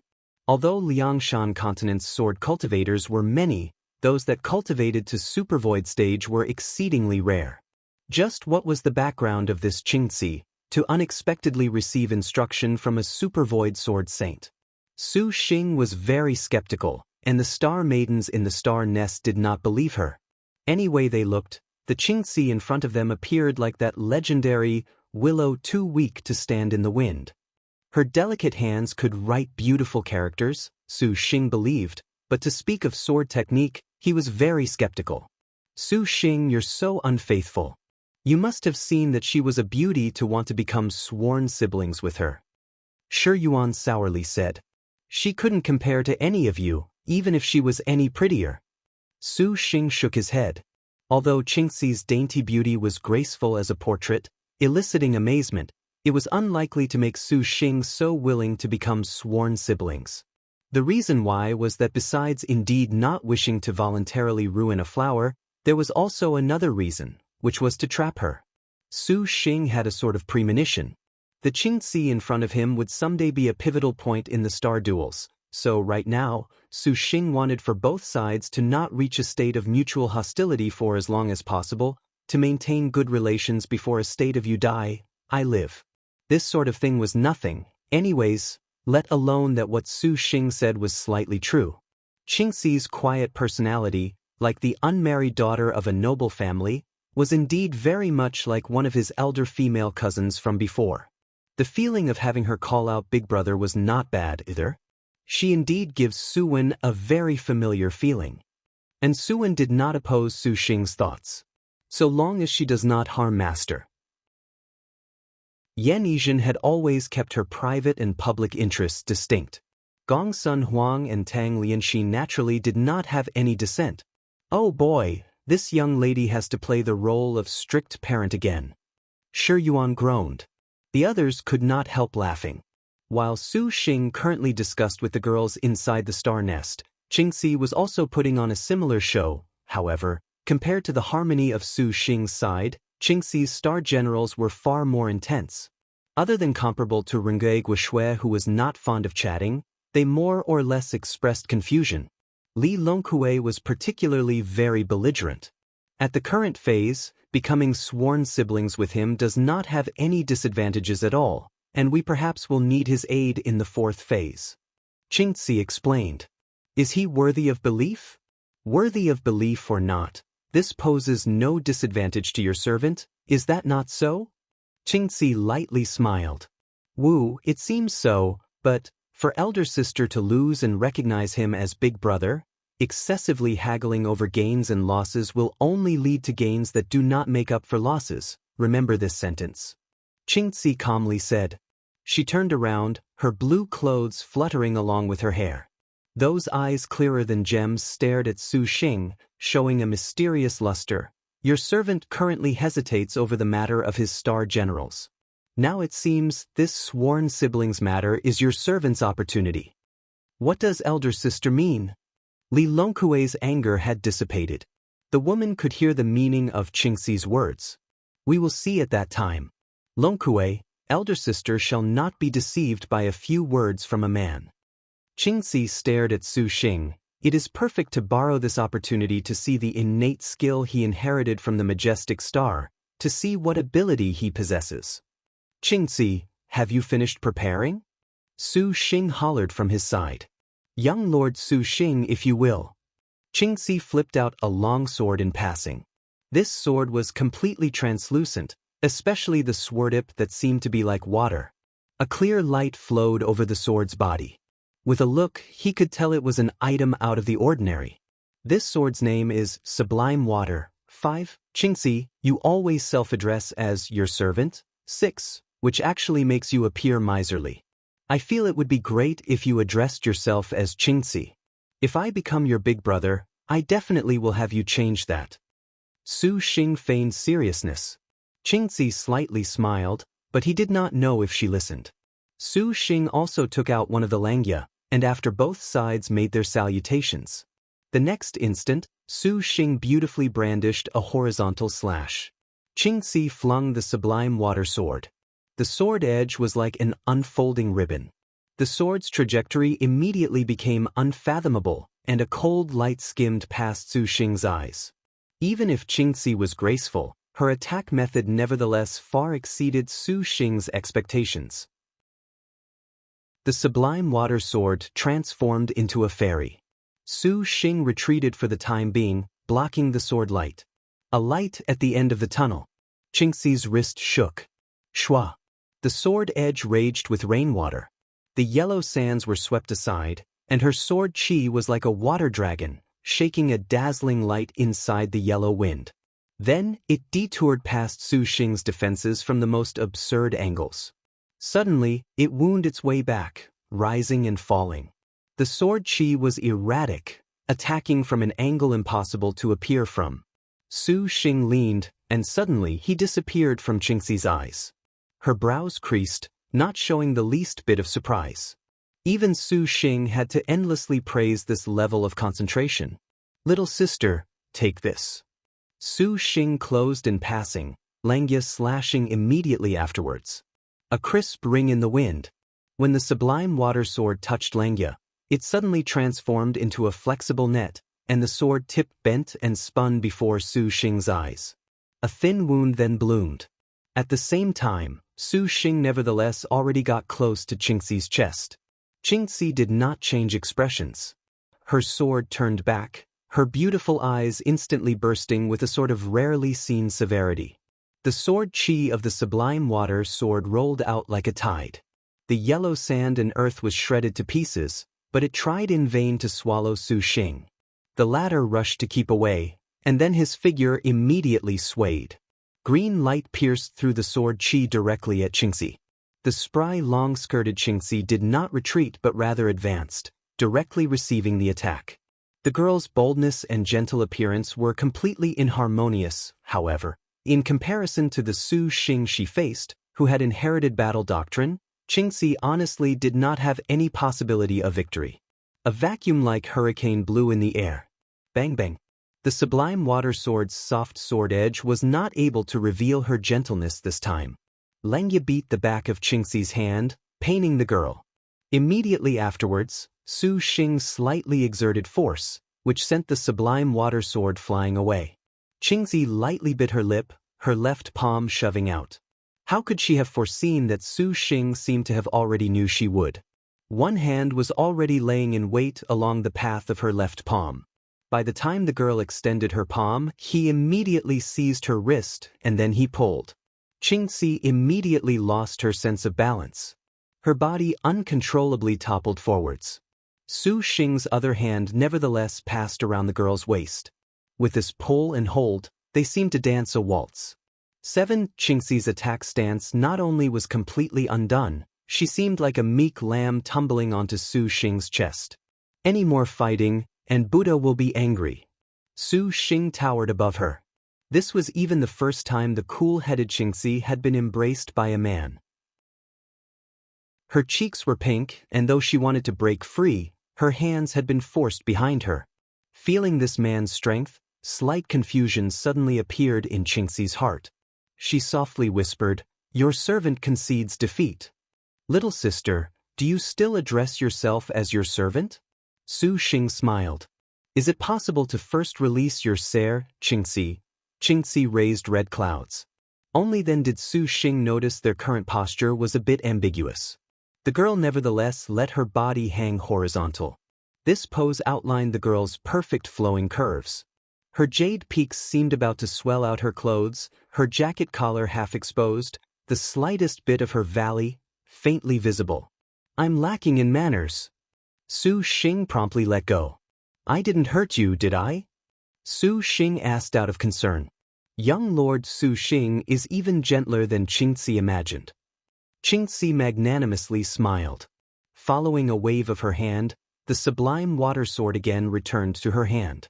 However, Qingzi is not accustomed to saying big brother.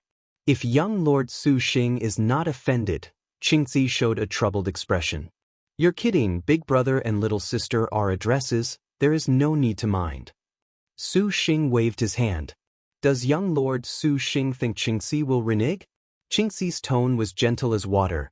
Qingzi shall address young Lord Su Xing as Lord Su. Nay, Qingzi wonders if that is possible. Lord Su, why did Su Xing feel this sounded very much like Lord Husband? This is good. Su Xing chuckled.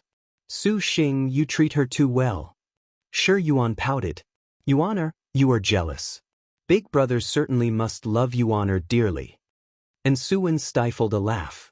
This young lady merely feels this Qingzi is very scheming. Sure, Yuan cried in justice. Yuan, it's all the same. Su Xing consoled. Why does this young lady feel each of you are harboring evil plans? Sure, Yuan did not understand. For this sort of thing, not even clear explanations would work. Qingzi had organized her feelings. She said, Lord Su, Qingzi wonders whether or not you have found the mystery? Hearing that Lord Su, Qingzi still was somewhat unaccustomed. Let's test the mystery. Su Xing was not too certain. Qingzi opened her gem-like eyes wide. At this time, she saw Su Xing grab a clump of yellow sand. Qingzi did not understand what Su Xing wanted to do and only saw Su Xing extend his hand. Give me your hand. Lord Su, what are you doing? Qingzi showed vigilance. Just believe in me. Hesitating a moment, Qingzi still took hold of Su Xing's extended hand. The moment they held hands, it immediately made Qingzi's star generals grit their teeth. Su Xing pulled Qingzi into his embrace. Qingzi's expression appeared natural and unrestrained, but privately, she still took considerable guard against the opposite sex.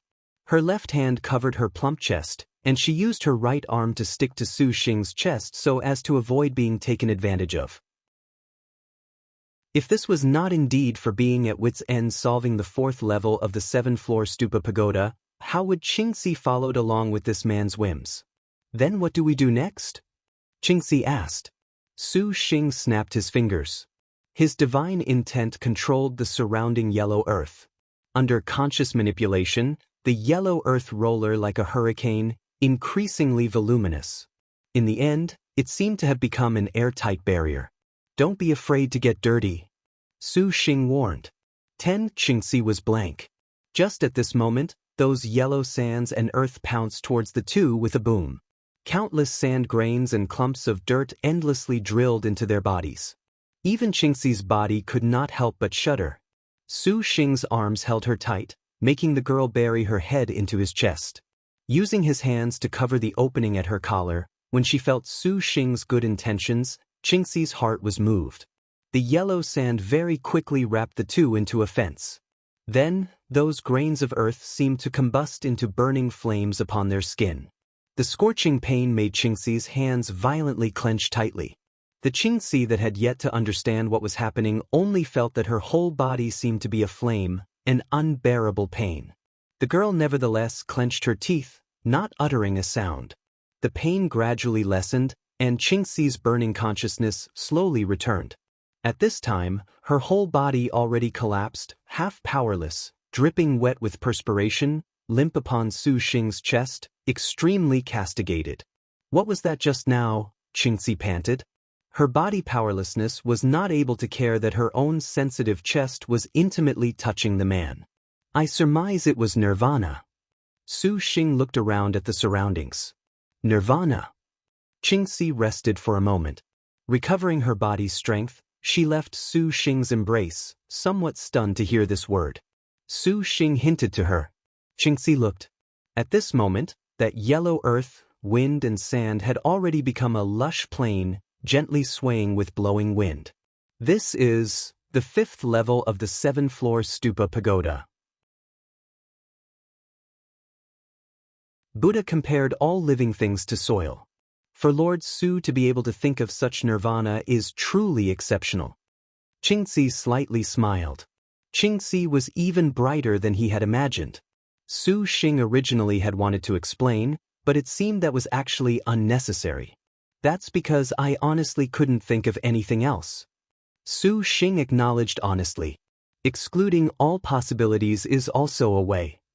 Qingxi looked thoughtfully at Su Xing and the 7th-floor stupa pagoda's 5th level was another world compared to the 4th level, with green grasses like a cushion and a clear and boundless sky. Su Xing usually first thought of a Buddhist scripture, but in the end, he did not find anything and looked inquisitively at Qingxi. The latter appeared not the least bit aware. The two decided to first look around this place. This quiet atmosphere did not persist for too long. Upon an astral tool, a glint suddenly came from the horizon, vaguely with the sounds of clashing weapons. Su Xing and Qingxi looked at each other and immediately guided the astral tool to rush over there. Very quickly, they saw this sort of scene. They saw a prairie that extended 1,000 li, and they spotted 4 or 5 monks brandishing staffs, Vajra parasols, eternal wheels of life, and other magic tools currently in a siege. Su Xing had originally thought these monks perhaps were doing something related to comprehending the mystery, but upon closer inspection he was gravely mistaken. The one being sieged was unexpectedly a woman. That woman wore a Chan-style golden blouse, her long, rolled-up hair like waves. The woman was as indifferent as a statue of Buddha. She somersaulted around these monks, moving about unrestricted. Chan Exen, Su Xing and Qingxi nearly blurted at the same time. The two stared at each other, discerning each of their shocks. Lord Su also knows Chan Exen? Qingxi was very complex. I wouldn't say no. We had a brief connection, and I heard her speak of Chan technique. Su Xing affirmed. Qingxi did too. Qingxi gracefully smiled, clearly an excuse. Su Xing did not pursue the issue further, leisurely nodding his head. Those are monks of the Vajra Law Temple. What's the meaning of this? Su Xing wrinkled his brow slightly unhappily. For this many monks to surround one woman honestly was unreasonable. Let us go take a look. Before Qingxi had even finished speaking, Su Xing had already gone first. Star General that has deluded herself into obtaining the holy monk's supreme Chan technique, you know not the immensity of heaven and earth. Tactfully withdraw quickly. We shall let you go this once. A tall monk shouted. Chan Xian's eyes did not have anger, did not have resentment, nor did they have the least bit of interest in answering. The Vajra temple monks only felt they had received humiliation. They raised every sort of Buddhist weapon to strike, but Chan Xian's body techniques could be labeled as excellent and nimble. No matter how tightly they encircled her, she faced them with absolute calm. 2 crescent moon staffs brought an astral wind in a left and right pincer attack. The woman yielded, deftly stepping onto the crescent moon spade, and then she fluttered like a butterfly. She nimbly dodged away. Watch these artifacts. The Vajralaw Temple's monks saw that their attacks unexpectedly could not even touch the hem of Chan Xian's clothing, and fury rose from their hearts. Multicolored rays of light rose from alms bowls, lanterns, prayer beads, and every sort of power was displayed. These artifacts were controlled with divine intent. To dodge was not something body technique evasion could easily achieve. The artifacts were about to strike Chan Exen. Just at this moment, Chan Xian's beautiful figure unleashed several afterimages and phantoms that were indistinguishable from the real one. Unexpectedly, they were identical. The artifacts struck air, and graveness flashed through the eyes of the Vajra Law Temple's monks. Just as they were about to use some trick, suddenly, 5 bolts of purple dragon serpent lightning dropped from the sky, destroying these 5 artifacts completely. The divine intents of the monks hurt. They yelled, lifting their heads and spotting a man and woman flying over. The man flicked his fingers, and purple arcs of lightning immediately jumped out. The monks promptly erected every sort of defensive measure to protect themselves, but even so, the purple lightning striking their bodies still made them suffer nearly into vomiting blood. Could it be you monks aren't men? To bully one woman, don't you feel like you've lost face? The newcomer naturally was Su Xing. Su Xing looked down on them. Qingxi's tone also had a rare iciness. Great masters are angry. Do you still have any qualification to hear the Chan technique? Qingxi advises great masters to quickly set down your blades, turn your heads and see the shore. These monks were immediately very unsightly when they spotted Su Xing and Qingxi. The two had cultivations of galaxy late stage and supercluster early stage that could firmly suppress them. This is Buddhism's affair. It does not concern you Azure Dragon Territory cultivators. If you wish to hear Chan technique, do not mind our business. The monks of the Vajra Law Temple shouted. Buddhism also has different types. Qingxi smiled. Different types? Little sister, you make it sound so pleasant. I feel that they are scum. Su Xing sneered. His figure flashed, descending in front of Chan Xin, and Qingxi followed after.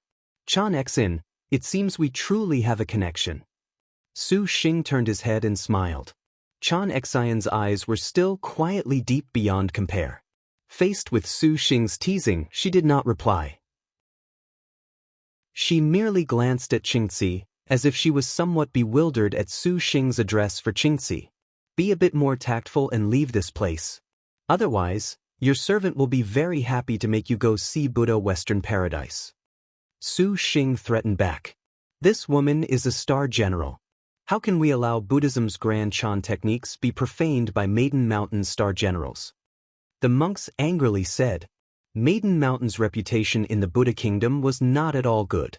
It was difficult to say that the reason was not jealousy. After all, Maiden Mountain only used 1,000 years' time and already shook all 4 territories of Liangshan continent, yet Buddhism's 3,000 Buddhist sects nevertheless could only withdraw to the Azure Dragon territory's most western corner. For the Buddha kingdom's people that worshipped Buddha West approaches, it was understandable that somewhat extreme Buddhist cultivators would not be fond of star generals contesting for Chan technique. Has all your cultivation of Buddhism been without conscience?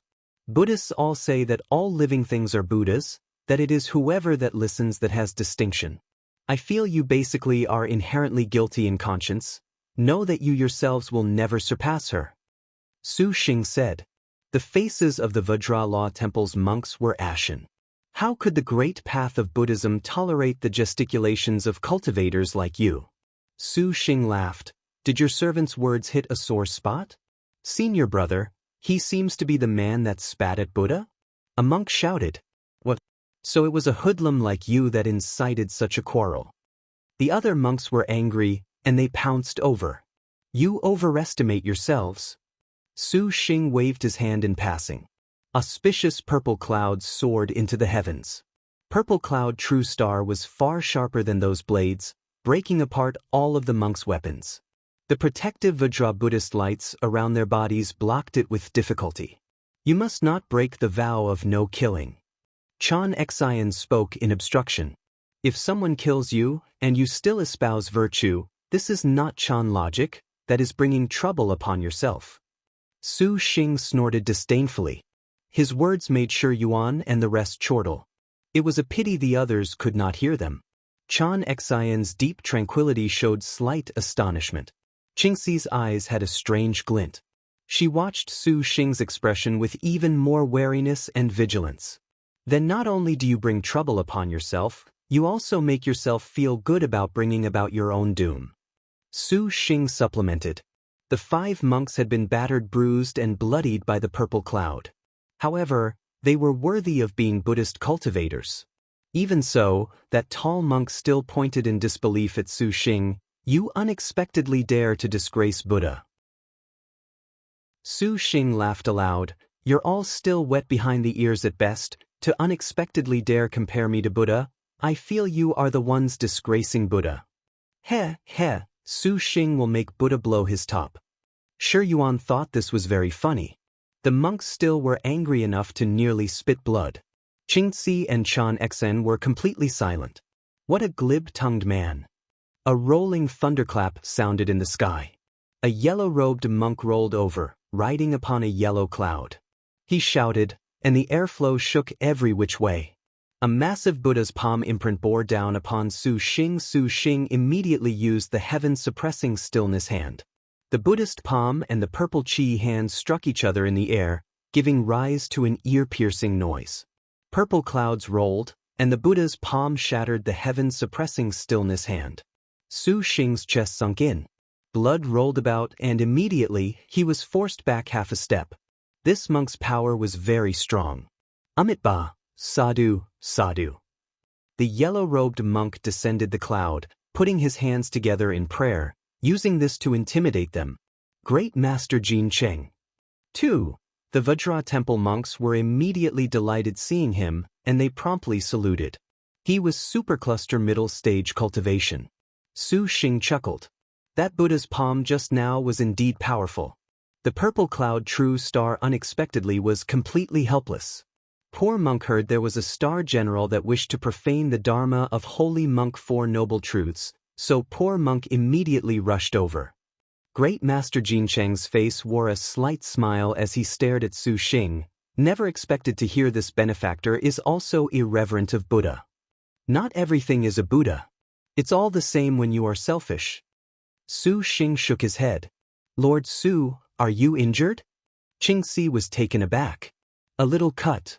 Su Xing wiped away the streak of blood at the corner of his mouth. Poor monk advises benefactors to quickly return to the Azure Dragon territory. Holy monk Four Noble Truths is the supreme monk of our Buddhism.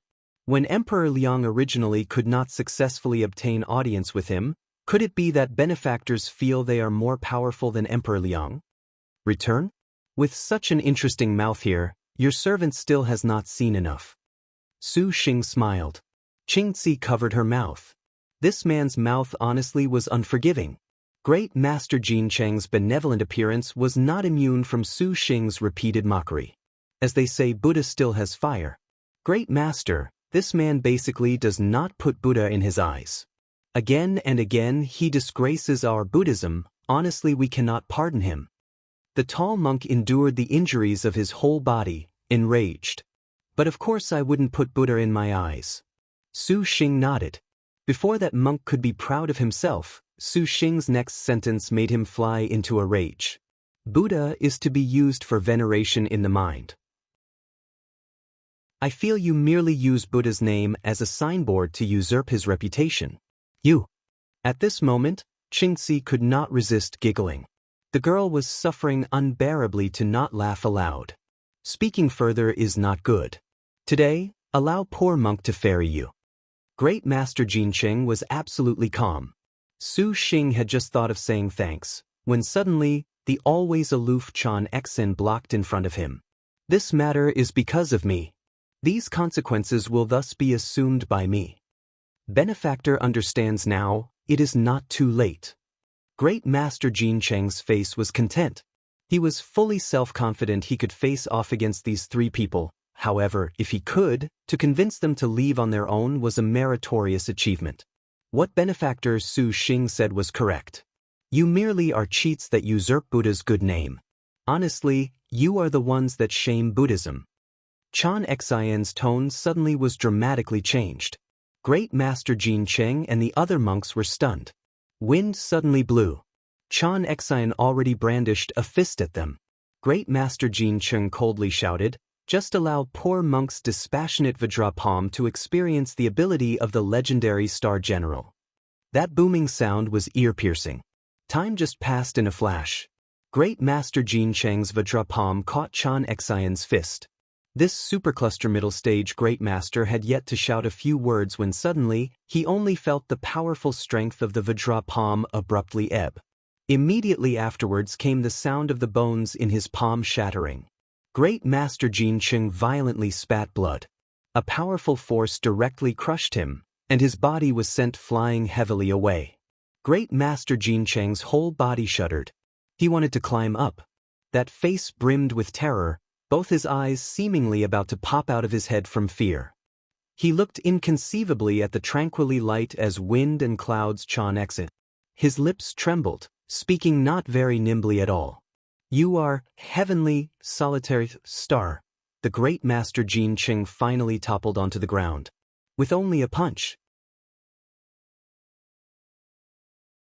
Recollect the past 1,000 flowers 7 treasures platform. 1 flower, 1 leaf, 1 Tathagata. Unaware of Buddhist flowers of the past few days, they seemingly could shake the magic thunder of those days. The thousands of leaves of the large lotuses lay strewn across the 1,000 li of a blue plain, continuous into the thousands of li beyond. Each of the giant lotus blue leaves were replete, emitting a Buddhist aura. Even the Arhatha of the Dharma Buddha Jili, who would not help but chant upon seeing this. To be able to see with his own eyes the legendary thousand leaves lotus flower measureless world was exciting for even a sixth ancestor. Even Buddha Jili has said, the Buddhist's immemorial seven-floor stupa pagoda is honestly endlessly marvelous. A voice came from the side. A hardy and reserved monk calmly walked over. Great Master still void. 3. Arhatha was immediately deferential when he saw this old monk, stowing away his contempt. The Buddha kingdom's 6 ancestor great sects altogether were the Void Mountain Secret etc., Dharma sect, Sangharama Temple, 5, Mirror Flower Nunnery, 6, Happiness Together Courtyard, and the Stupa Saber Fast. 7. Arhatha was proud because of his super void middle stage cultivation, being among the chiefs of the 6 ancestors. However, there was one above him, and that was the Void Mountain Secret etc. This Buddhist sect was extremely mysterious, and the cultivation of the secret Kshetra's presiding great master Still Void also had reached supercluster middle stage. Although they were of the same cultivation, Great Master Still Void cultivated the mysterious Nirvana Jewel Will 10,000 Lives Sutra. 8. Even Arhatha felt pressured. Great Master Still Void has also come. The expression of the Dharma sect's Arhatha was somewhat complex. Great Master Still Void slightly smiled and nodded. For this holy monk's passing of teachings, how could poor monk miss this? Meaning, if Great Master is able to obtain the holy monk's true teachings, perhaps you can break through those fetters and enter super void late stage, henceforth birthing yet another holy monk inside Buddha kingdom. Arhatha seemingly smiled, unknown whether or not that was mockery. Great Master Still Void was silent. Does senior monk Arhatha not also have the opportunity to obtain the Great Way? Another old monk, dressed in a blue kasaya appeared. So it is Chan Master Jia Yi of the Sangharama Temple, salutations.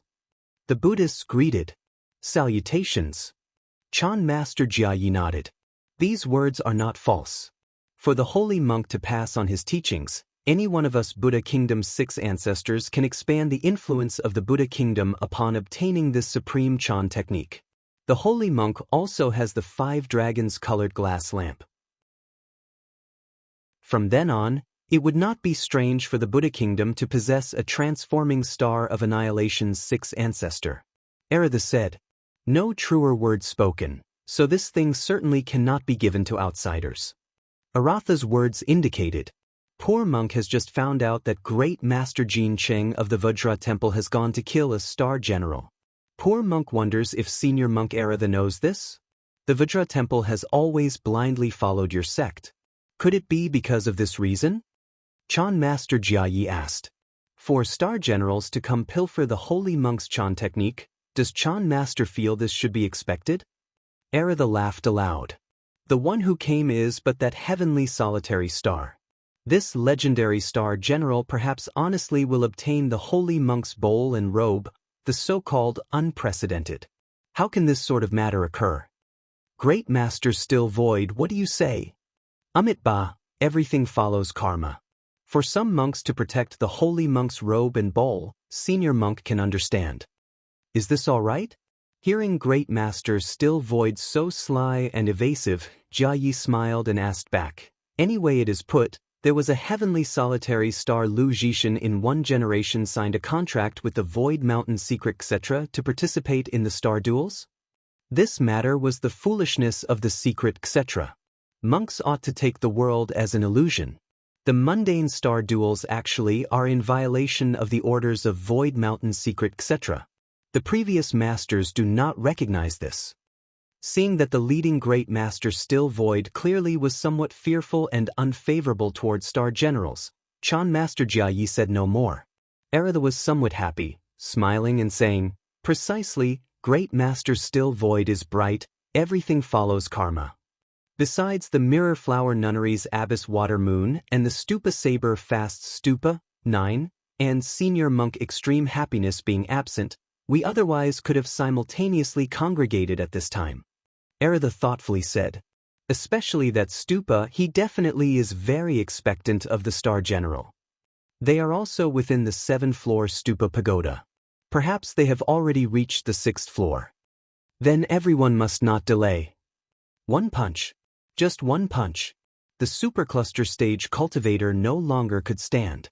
The monks of the Vajra temple were completely dumbfounded, scared into fleeing out of their minds. Su Xing was also slightly surprised. Immediately, he could not resist flipping out the birth treasure outline for a look.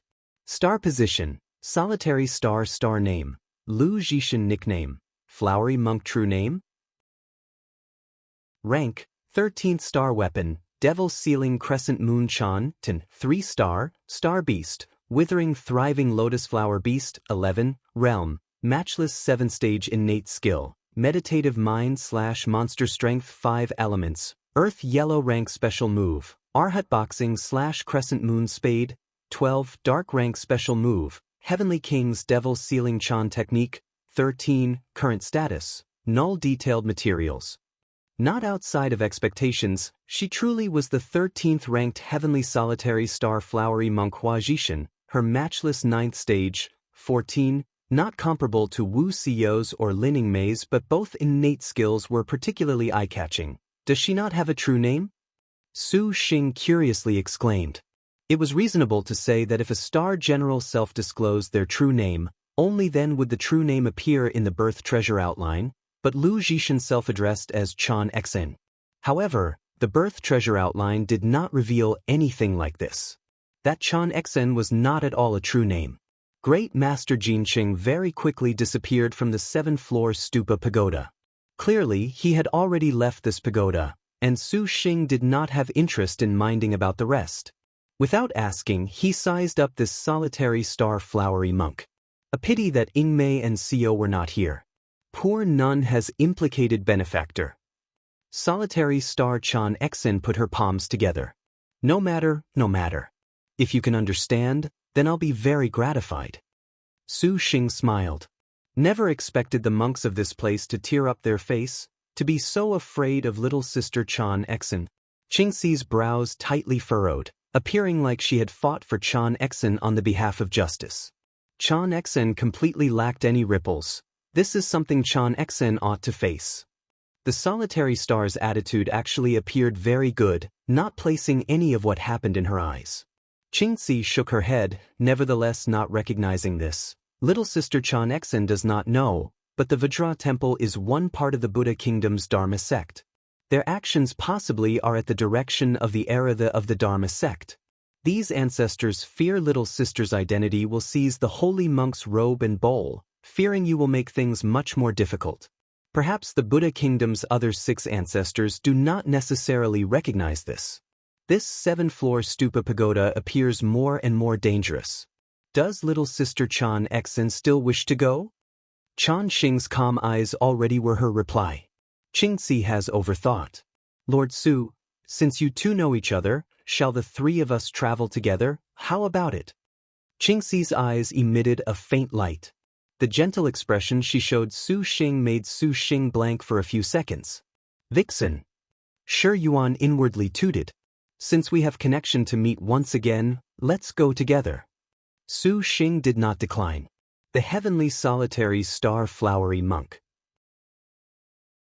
Legend said she was a star general that could blossom the meditative mind lotus flower.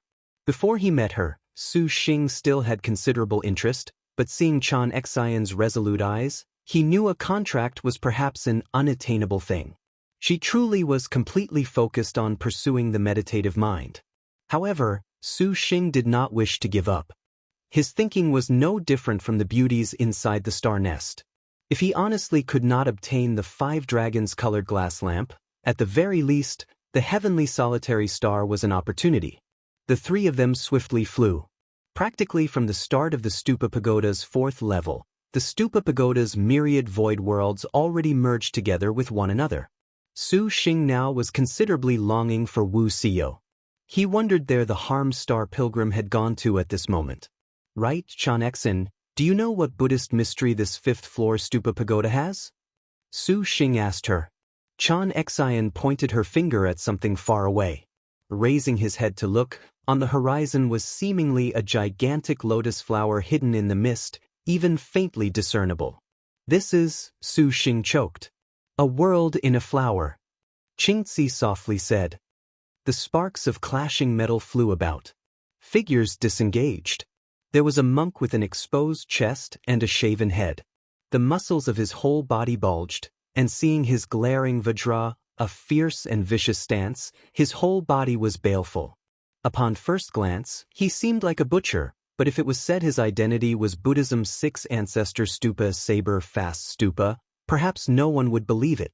Stupa Saber Fast was Buddha Kingdom's great sect.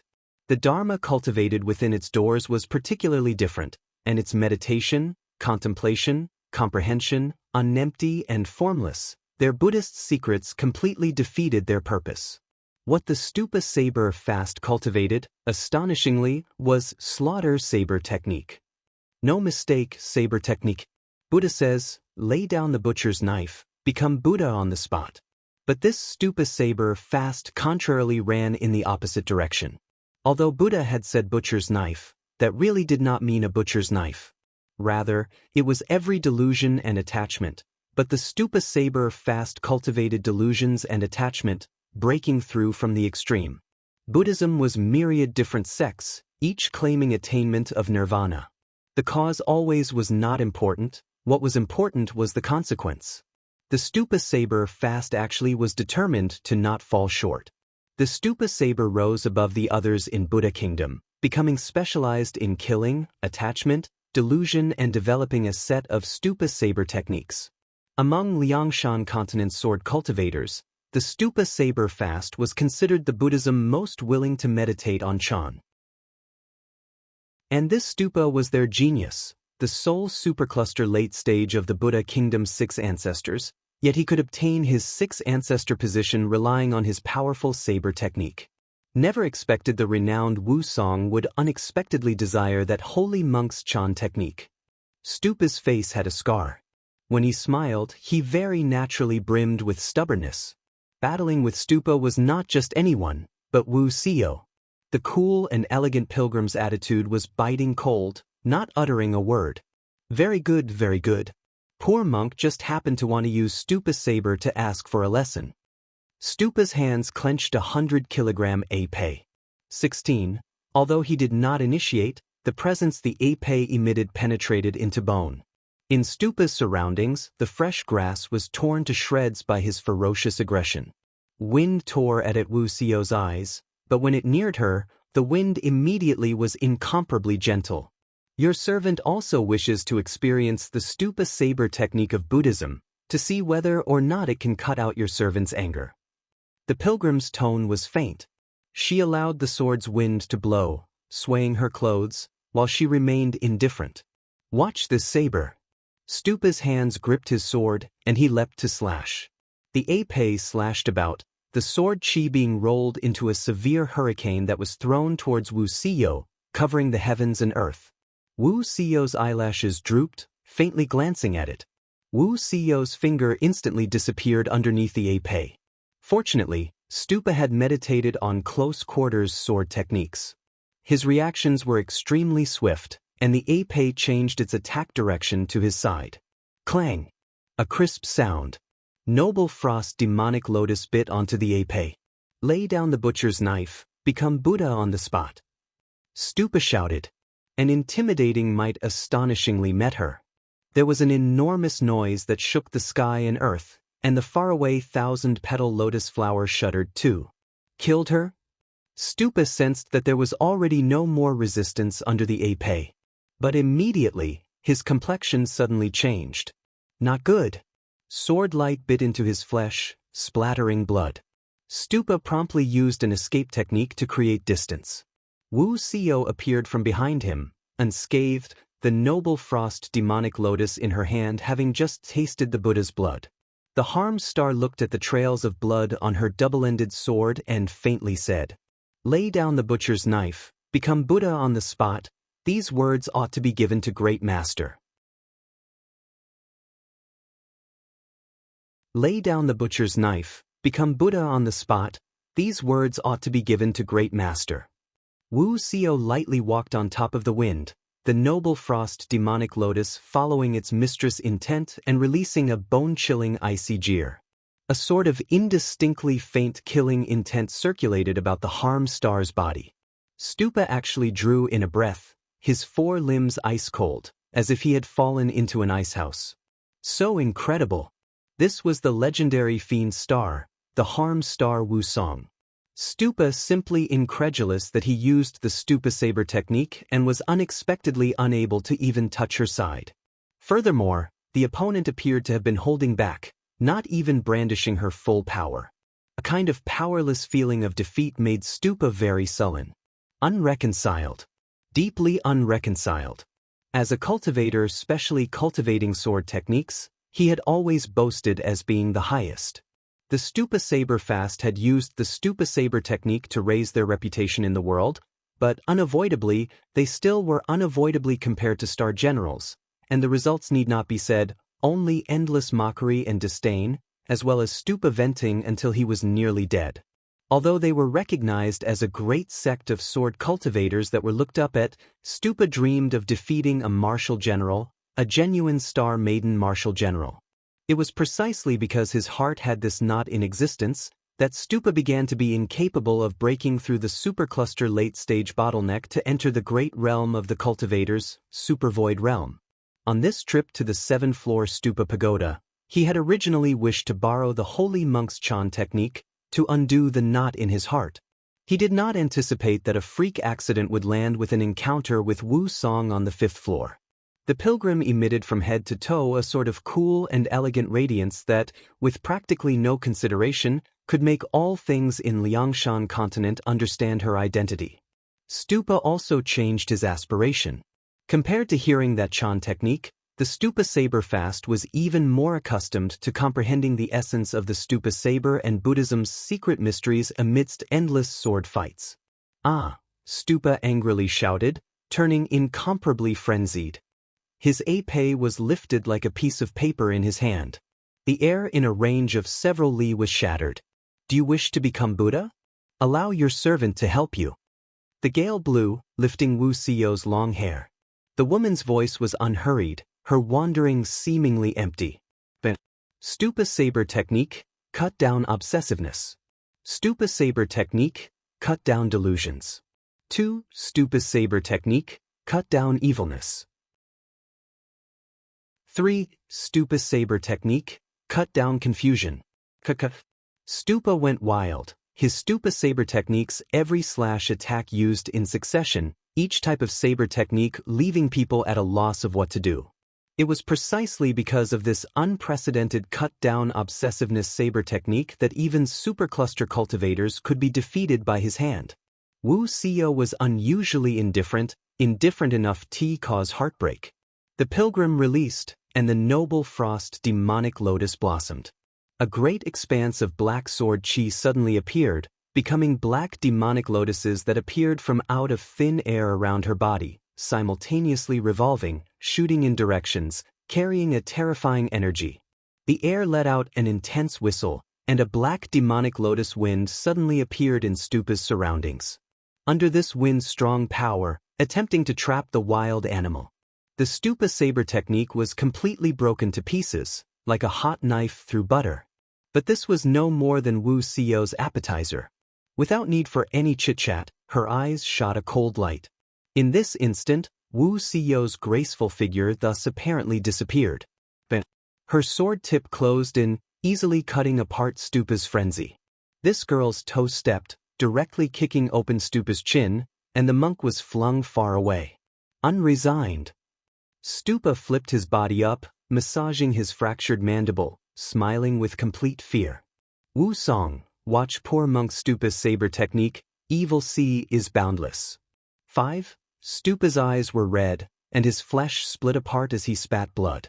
In Wu Xiao's eyes, regardless of how malevolent this monk appeared, how terrifying, he only had a sort of pitiful bluff posture. The harmed star pilgrim basically did not place him in her eyes. A supercluster late-stage cultivator honestly did not have the qualifications to act as her opponent in close-quarters combat. But this did not hinder Wu Xiao's desire to sweep him aside like the hindrance he was. The fewer the cultivators pursuing holy monk noble truths, the better. No? This is what you asked for. The girl's mocking brows rose. Her fingers simultaneously rose. An ice-cold vortex suddenly appeared in the space between them. The temperature of the space plummeted, and the ice-cold whirlwind quickly enlarged, instantly slamming into Stupa's evil sea is boundless. The sword lights soundlessly combined. The world stifled as if it was about to stop. Wu Xiao's body astonishingly appeared, and a cold to the extreme determination shot from her body directly into Stupa's chest. The girl's black, flowing hair was rolled into a graceful flutter by the whirlwind, her eyes flickering with a leisurely luster. Stupa was worthy of being Buddha Kingdom's #1 sword-cultivating Buddha. His épée directly broke apart Wu Xiao's attacking intent, instantly dodging. But at the same time the épée swept, Wu Xiao floated like a butterfly in a hurricane, yet she lightly stepped onto his sword. Stupa flipped his sword, instantly cutting at the girl's neck. The girl's cloak fluttered, her body becoming a fluttering illusion. A bone-chilling sword tip suddenly split apart Stupa's neck. Blood soared into the sky.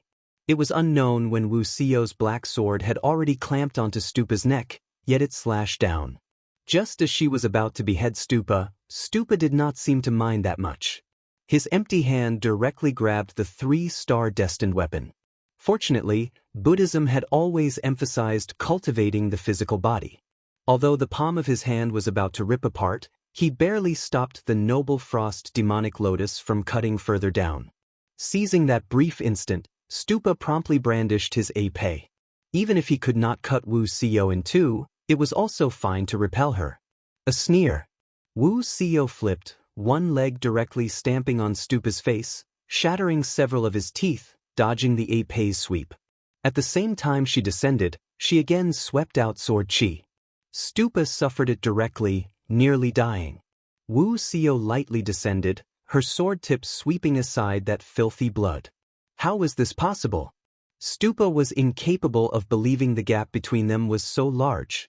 At this time, Stupa regretted pursuing sword techniques too much and not painstakingly cultivating magic weapons. The legendary star generals were without equal, and only magic weapons could secure an advantage. Will you leave yourself, or will you have your servants send you off? Wu Xiao set down a notice to leave. Great Master Stupa, this senior monk has come to assist you. Suddenly at this moment, a gold and red Buddhist aura appeared in the sky. A golden net plunged towards Wu Xiao, and on the golden net appeared celestial maidens in dance. 6. A scene of intermingling bliss. Even Wu Xiao was taken aback for a half-second by that scene of debauchery in front of her. Wu Xiao retreated, withdrawing several zhang. The golden net of dancing heavenly nymphs gave chase. Wu Xiao knew with a glance that gold and red light was happiness Buddhist light. That harm star's face was covered in frost, her sword slashing. She tore this light to shreds. Just as Wu Su was about to seize this chance to destroy that golden net, the opponent also did not dare delay, immediately withdrawing it. As expected of Wu Song. Never thought that poor monk's heavenly nymphs lewdly mesmerize all things net, Kevin, was incapable of dealing with you. The newcomer was senior monk extreme happiness. At this moment he put a sinister stare on Wu Xiao. Great Master Stupa, are you all right? Senior monk extreme happiness chuckled. Poor monk feels that Great Master Stupa is having difficulty, and thus has specially come to render aid. Many thanks to senior monk. Stupa put his hands together. Great Master Stupa, this Wu Song Star General is but Maiden Mountain's #1. You cannot be careless. Senior monk extreme happiness coldly grinned. Can Great Master Stupa still battle? Poor monk still can fight about. Stupa barely clung on. Wu Song, you had better quickly leave this 7-floor Stupa pagoda. This is not a place you should have come to. Senior extreme happiness shouted. That you came is just perfect.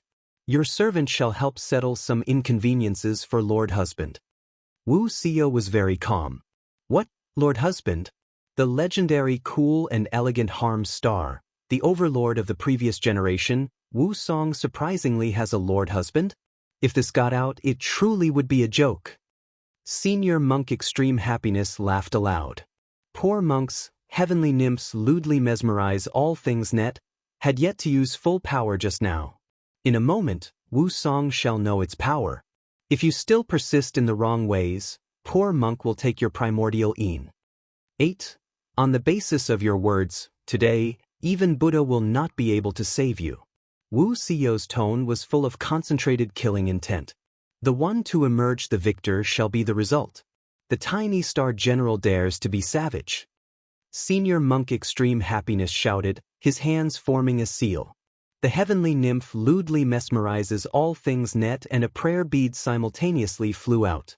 As expected, Happiness Chan light enveloped the words. Hundreds of naked heavenly nymphs made every sort of obscene pose and expression. So long as a person was only slightly not uprighteous of mind, they would be captivated by the lewd fantasy of those heavenly nymphs. That prayer bead was the magic weapon Senior Extreme Happiness was proud of, named the Extreme Happiness Bead. This bead emitting lasciviousness whirled around Wu Sio's surroundings, forming an inescapable ceiling for bid-dance. And just at this time, Stupa in tacit correspondence waved his épée towards Wu Sio. The Stupa saber technique reached its peak, become Buddha on the spot. Wu Sio leaned, tightly clenching her double-ended sword, not fearful at all. Just at this moment, endless mist-like green light surged forth just like a river, washing everything away. A spring breeze blew by, and immediately, those obscene illusions were successively destroyed by this clear light. Losing the suppression of the heavenly nymph phantoms, Stupa's expression greatly changed as he immediately halted his attack.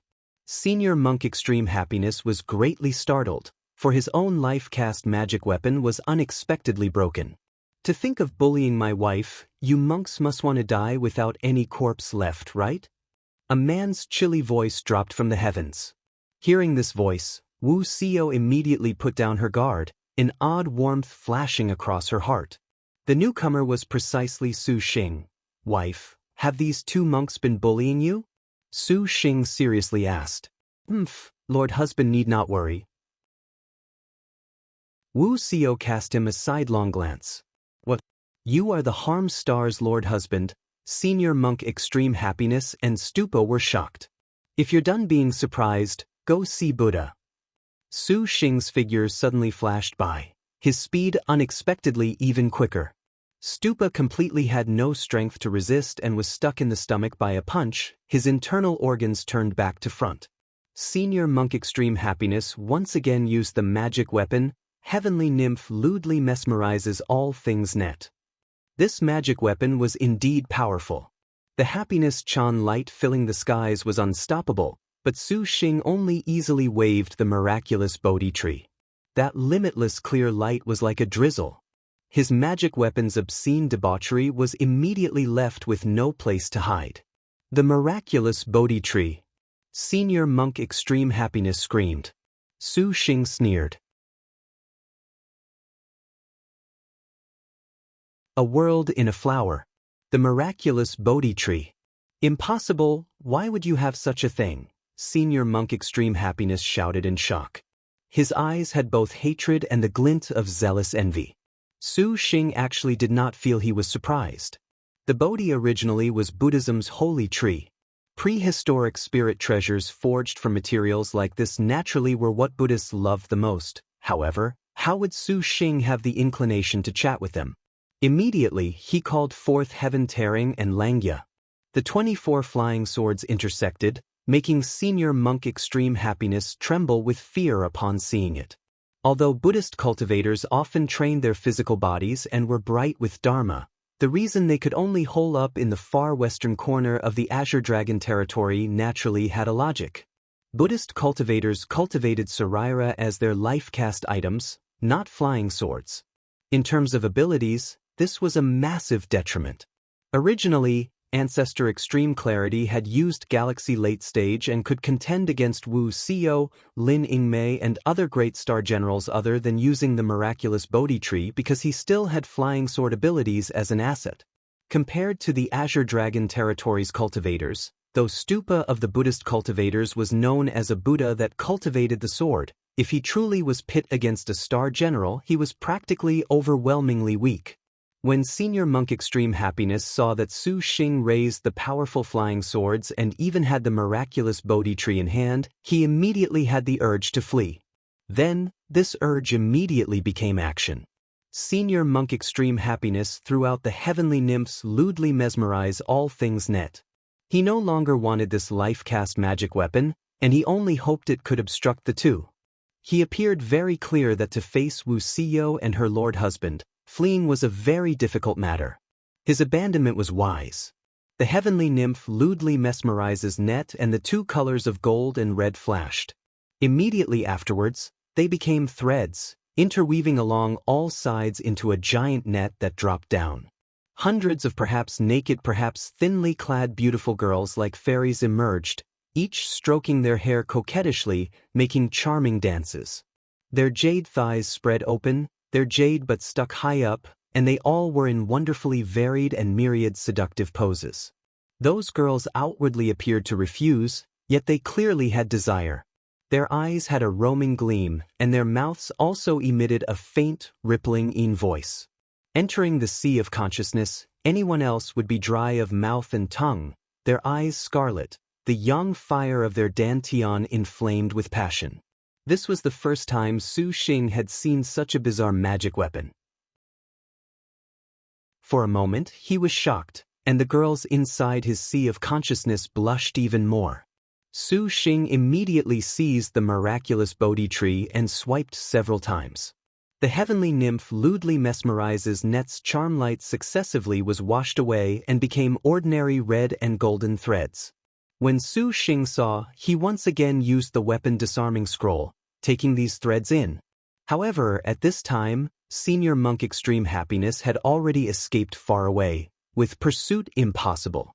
Thinking to himself this was somewhat of a pity, Su Xing again directed his gaze to the other Buddha of Buddha Kingdom, Stupa. Stupa's ape was sent flying by Wu Xiyo, the double-ended sword directly pressed against his neck. If you dare kill me, Buddha Kingdom Stupa saber fast definitely will be unable to coexist. Buddha Kingdom's millions of citizens definitely will become enemies with you, Stupa shouted. Death was near at hand, and still he would die without repent. Su Xing had a face of, how long has an idiot like you been worshipped every day to have broken your brain? Who do you think are, to be worthy of Buddha Kingdom shedding tears for you? I feel that once you die, the disciple of your sect that will obtain your leadership role would be happy first. Judging by your appearance, you normally do a lot of bad things. Killing you is perfect for delivering justice on behalf of heaven. Don't make too much noise. Su Xing, you're so mean.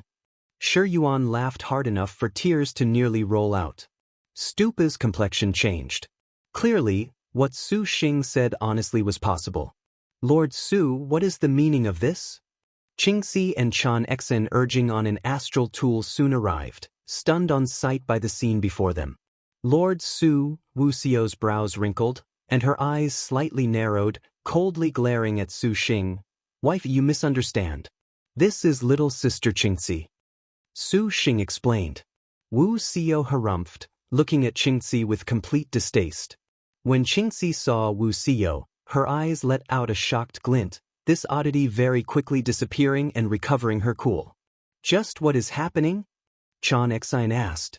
Nothing at all. These two monks lost their minds and wanted to kill my wifey, Su Xing stared ice-cold at Stupa, his lips curling into a cold grin. However, it's a pity his skill isn't as good. The flying swords began to stir, just about to slash for the kill. Do not kill me. Poor monk can inform you of one of the miraculous Bodhi tree's secrets. Stupa's face was pale, no longer with his might from just now, promptly pleading for mercy. What secrets does the miraculous Bodhi tree have? Su Xing stopped the flying swords. It is better for benefactor alone to hear this. Stupa looked at Wu Xiyo and the others. This is my wife, this is my little sister, this is my friend. If you have something to say it quickly. Su Xing coldly said, I have no patience whatsoever for people like you who assail my wife. Fine, fine, fine. How did you come about your miraculous Bodhi tree? Seeing Su Xing's eyes were increasingly gloomy, Stupa immediately said, "The 5 dragons colored glass lamp is refined from prehistoric materials, but it nevertheless lacks something similar to act as the lampwick. This miraculous Bodhi tree is precisely that lampwick. If you light it, you can accomplish the supreme Buddhism. It is said you can comprehend a prehistoric Chan technique." This was the first time Su Xing had heard of this news. Stupa acted as one of Buddha Kingdom's 6 ancestors. This word still were somewhat believable. The miraculous Bodhi tree is the 5 dragons' lamp's lampwick? Su Xing looked at this fine branch in his hand and darkly wrinkled his brow. Yes, or so poor monk hears, but Bodhi still Buddhism's holy item. This bit is not false. Su Xing looked at the girls. It is not strange. Bodhi indeed is Buddhism's holy item. Qingxi said, "However, what use is this news? The 5 dragons colored glass lamp is not in my hands." Su Xing sneered. Benefactor Su Xing, it would be better to let him go. Chan Exen was disturbed, speaking, "The heavens above have quite the virtue. Since he has already come to the realization, we ought to give him a chance." Lord Su, what little sister Chan Exen says is true. Since this stupa is Buddha Kingdom's 6th ancestor, regardless of what happens, killing him will only bring Lord Su trouble in Buddha Kingdom, making enemies for no reason. Qingxi analyzed. Su Xing once again looked at Wu Xiao. The harm star snorted. She stowed her sword and turned her gaze away. Stupa's heart relaxed. He looked at Su Xing, his expression appearing to be that of a yes man, his heart nevertheless secretly insidious. After leaving, he definitely would leave this man dead with no corpse left to avenge today's humiliation. Just as he thought this, suddenly, Stupa's neck felt cold. By the time he had returned to his senses, he only saw his own head leave his body. From his headless body, blood bubbled forth like a fountain. For a time, Stupa was stunned. "My wife already said, today, even Buddha cannot save you." Su Xing sneered. Stupa's headless corpse tumbled to the ground, and thus, one of Buddha Kingdom's 6 ancestors turned to dust like this. Wu Xiao was taken aback, her expression full of complexity as she looked at Su Xing. Qingxi and Chan Exen were stupefied, not expecting Su Xing would kill this Buddha Kingdom's 6th ancestor after declaring so. "Lord husband, you should not have acted. This sort of person ought to have been left to your servant. To stain Lord husband's hand, how will it do to be rebuked by the holy monk?" Wu Xiao was somewhat pained. If that holy monk feels that your servant killing this kind of person is wrong, then he is gravely mistaken. Whether your servant does not respect this Buddha, or whether your servant does not listen to his dharma, both are fine. Su Xing interrupted. The girls instantly had nothing to say. Although this very minor incident made the atmosphere between them not as relaxed as before, with regards to the heavenly solitary star Lu Zhishan, every time Su Xing acted honestly was greatly outside her expectations. Undoubtedly, he went against Chan ideals, but each time, she could not utter even half a word. The tranquil Chan Exen did not know when she had become confused. Confused. Qingxi also pondered deeply. She looked at Su Xing and Wu Xiao's intimate posture and could not discern anything, unable to understand any of it. Actually, Wu Xiao's attitude was much better than it was previously, no longer bothering about from where Su Xing made a little sister Qingxi or to little sister Chan Exen. Stepping on the flying swords, her hand was clasped by Su Xing in front of the sister, and she was pulled up to him. That Chan Exen is the heavenly solitary star? Wu Xiao was very surprised to hear this name. Wu Xiao's attitude also improved a lot due to the heavenly solitary star. After all, among Maiden Mountain's 108 star generals, Harm star Wu Song, majestic star Lin Chong and solitary star Lu Zhishan had always got along very well. Their natures had the imprints of favorable impressions for each other, but meeting for the first time this heavenly solitary star flowery monk Lu Zhishan, Wu Xiao still was very surprised. Only upon hearing Wu Xiao's identity for the first time did Chan Xian's eyes flash a slightly pleasant surprise, but after seeing Su Xing, it immediately was extinguished. Apathetic, She honestly had a Chan aura that made even Wu Xiao slightly uncomfortable. I just killed one of Buddha Kingdom's 6 ancestors, and I let that senior monk extreme happiness escape.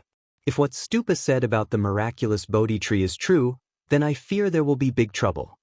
Su Xing inwardly said. Senior monk extreme happiness inevitably would take revenge, and the Buddha Kingdom's 6 ancestors still had the other 4. Each were characters not so good to provoke, and among them was the chief, Chan Master Still Void, whose magic energy was limitless and formidable. Your servant actually has implicated Lord Husband. Wu Xiao wrinkled her brow and said, Between us, what is there to implicate? As for the 4 other ancestors, I actually want to see what these self-proclaimed Buddhas of the Buddha Kingdom look like. Wu Xiao smiled. Suddenly, Su Xing turned his head towards Wu Xiao and drew near. He whispered, Wifey, we haven't been intimate for a long time. What? Wu Xiao's pupils shrunk. I'm saying ever since that time we faced Guanxing, we haven't kissed. What nonsense are you thinking of? Wu Xiao's tone was flustered, for even Lord Husband to turn into a simple phew. Su Xing lamented.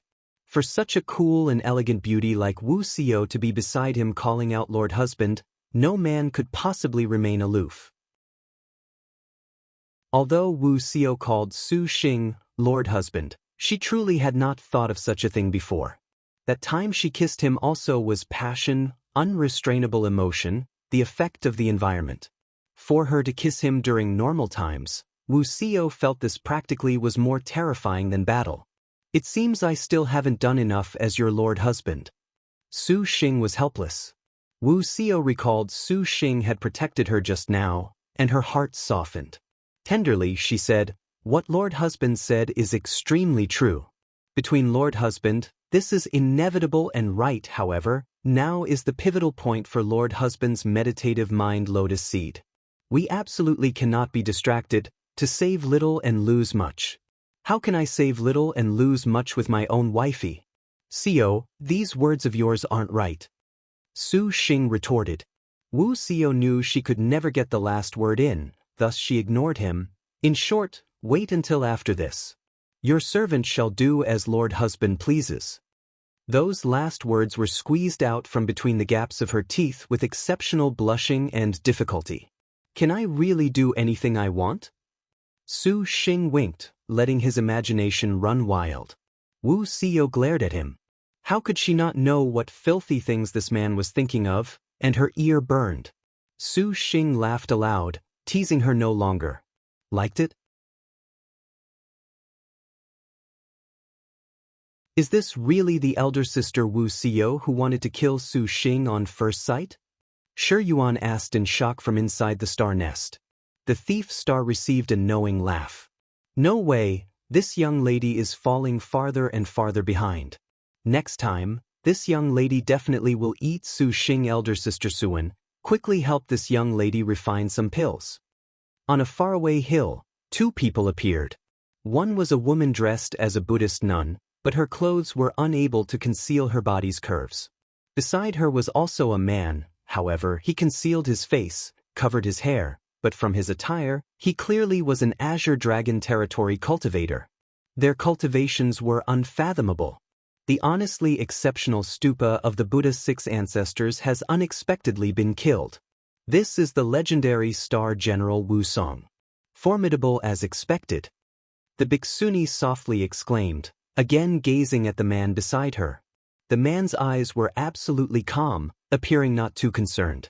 How can a Star General be provoked? He has only himself to blame. She is truly brazen, unafraid of Buddhism's retaliation. Could it be that Abyss Water Moon will take revenge? The man smiled. The woman had a pious appearance of aloofness. How could the Mirror Flower Nunnery participate in the affairs of the Stupa Saber fast?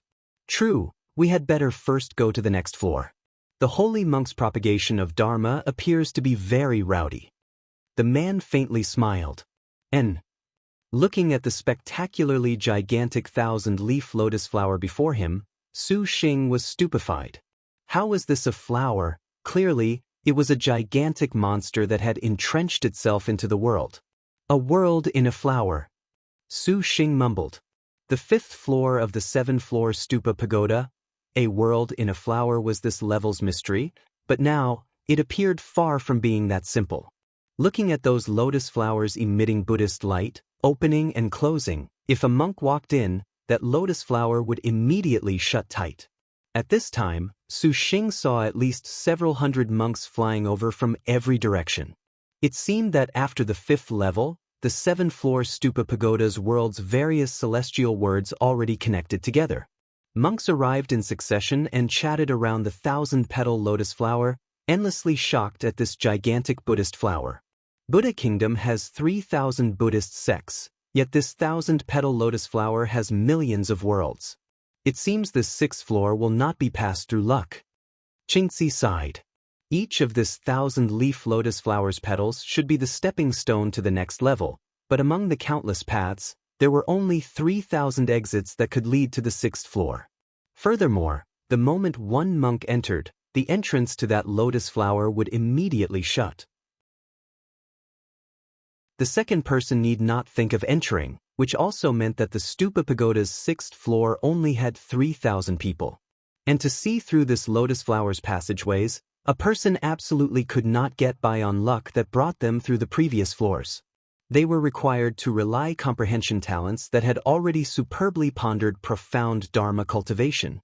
Also, they were to be pious to Buddha, for under Buddha's guidance could they enter the 6th floor. What this trial tested was precisely piety and the meditative mind that had accumulated over a long period of time. Difficult. As far as people like Su Xing who had entered Buddhism in this fashion, they need not think of being lucky again. Wifey, can you see the passageway? Su Xing asked. Wu Xiao concentrated for a moment. In the end, she shook her head. The 1,000-petal lotus flower prajna world was Buddhism's supreme ability. Those lotus flowers successively opened and closed, and Wu Xiao could not discern any gaps. Chan Exen? Wu Xiao subconsciously gazed at the heavenly solitary star. As the heavenly solitary was the sole one among them that had comprehension of Buddhism, the flower monk was clearly the only one that could have a chance of success. Chan Exen pondered for a moment. I can sense several, but I cannot distinguish the real from fake. Big brother, don't you have the heart-like mirror soul technique? You can try it. And Su Wen reminded. Su Xing suddenly understood. How could he have forgotten this? Let me try. Su Xing said. You can discern them? Chan Exen was taken aback. Just a try. Su Xing smiled. He concentrated completely on operating the absolute sincerity soul technique. In Su Xing's eyes, the notion of that 1,000-petal lotus flower totally disappeared. In the void, each lotus was a world, each emitting a unique light. Some were deep, others shallow. Some were dim, others bright. Buddha said, a world in a flower, a bliss in a trunk of wood, a paradise in a blade of grass, a tathagata in a leaf, an ecstasy in a grain of sand, a pure land in a place, a destiny in a smile, a tranquility in an idea. 2. This incantation still reverberated in Su Xing's mind. Slowly, the hearts like mirror already broke free of the sea mountains not as mountains realm and returned to the true sea mountains as mountains realm. The 1,000-leaf lotus flower began to manifest each of their own characteristics. Finally, Su Xing found several lotus flower worlds that led to the 6th floor. Found them. Su Xing breathed deeply, dispelling the soul technique. You truly found them? Chan Exen was not too convinced. However, each of these 1,000-petal lotus flowers can only admit one person. I'll tell you the entrances, however, I can't be certain about their authenticity. If you believe me, then we can try. In short, I won't trick you. Su Xing said. Wu Xiao naturally did not object. Qingzi hesitated, then nodded. Chan Exen thought for a moment. Chan Exen will first see, then decide. Su Xing was not surprised the heavenly solitary star would decide like this.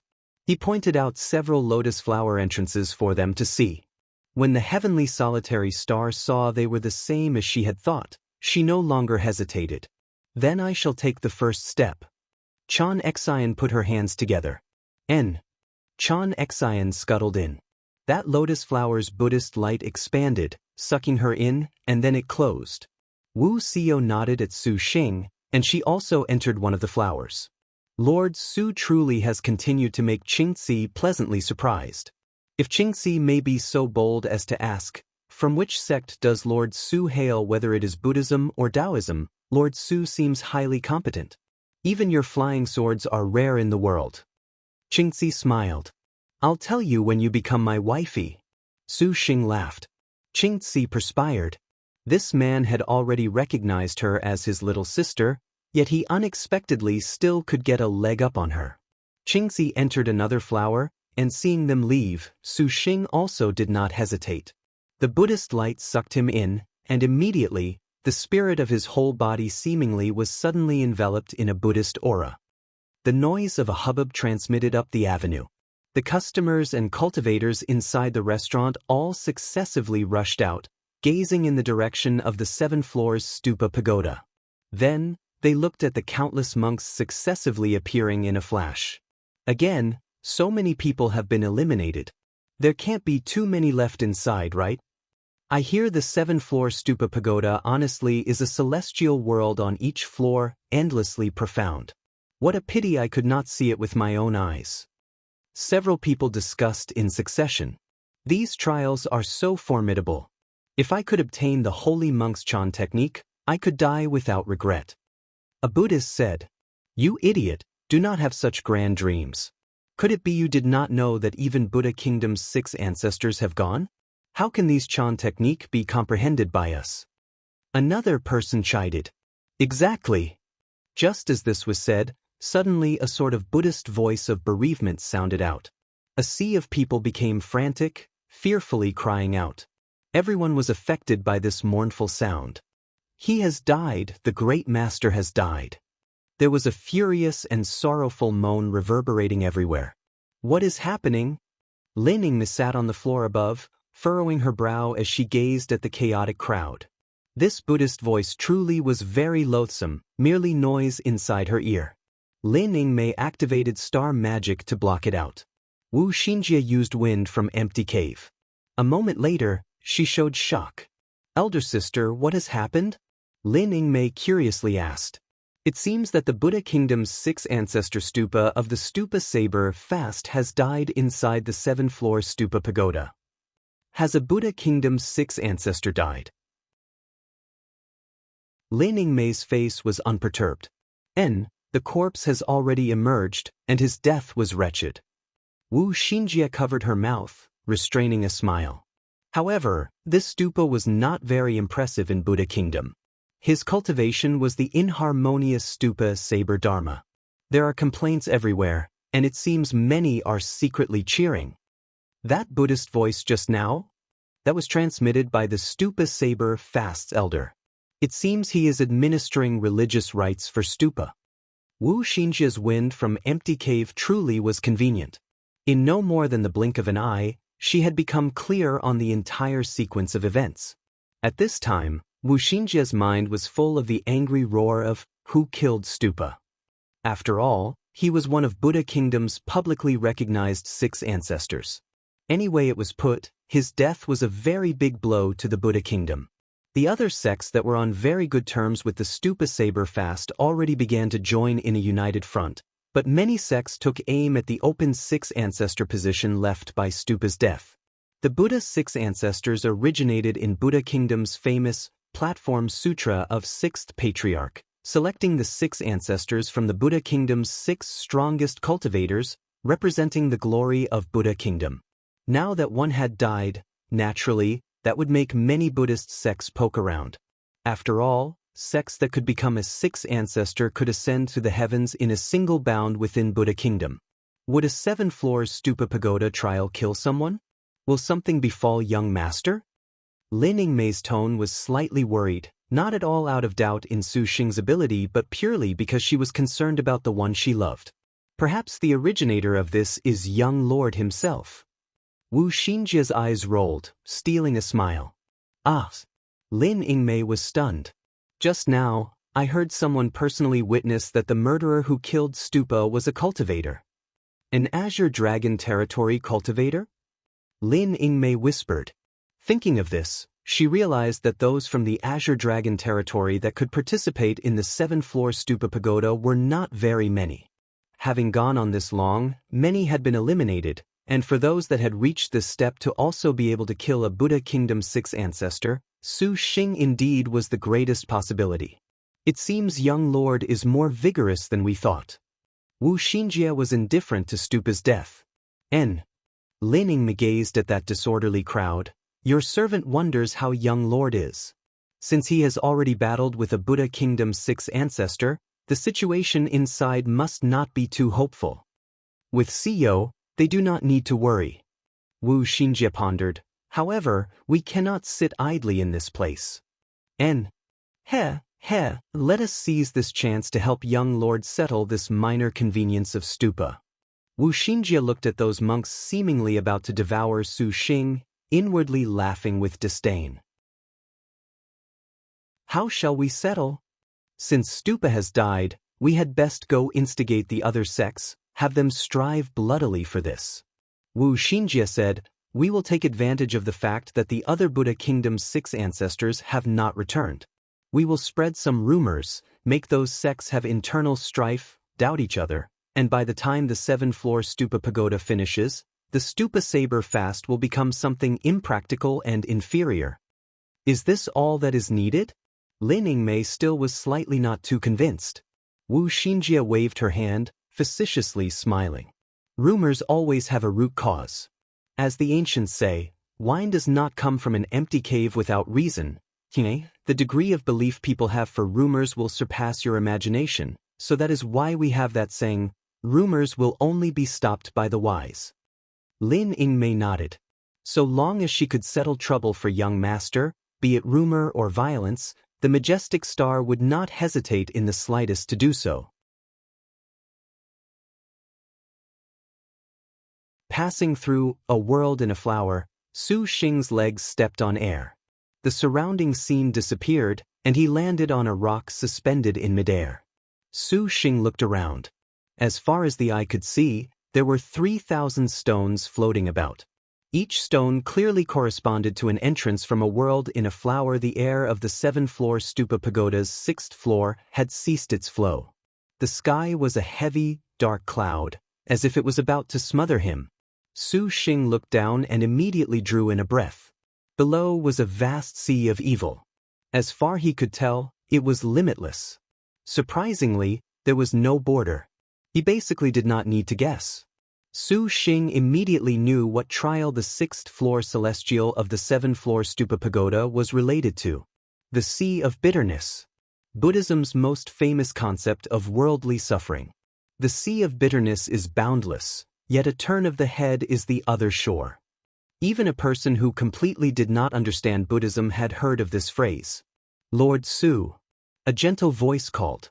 Su Xing glanced out the corner of his eye. He spotted that a blue-clothed woman had already appeared on a rock nearby. It was no one else but Qingxi.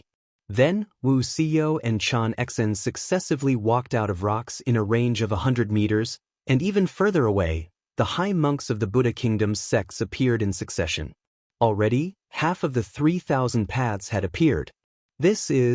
Suddenly at this moment, they heard a frenetic voice.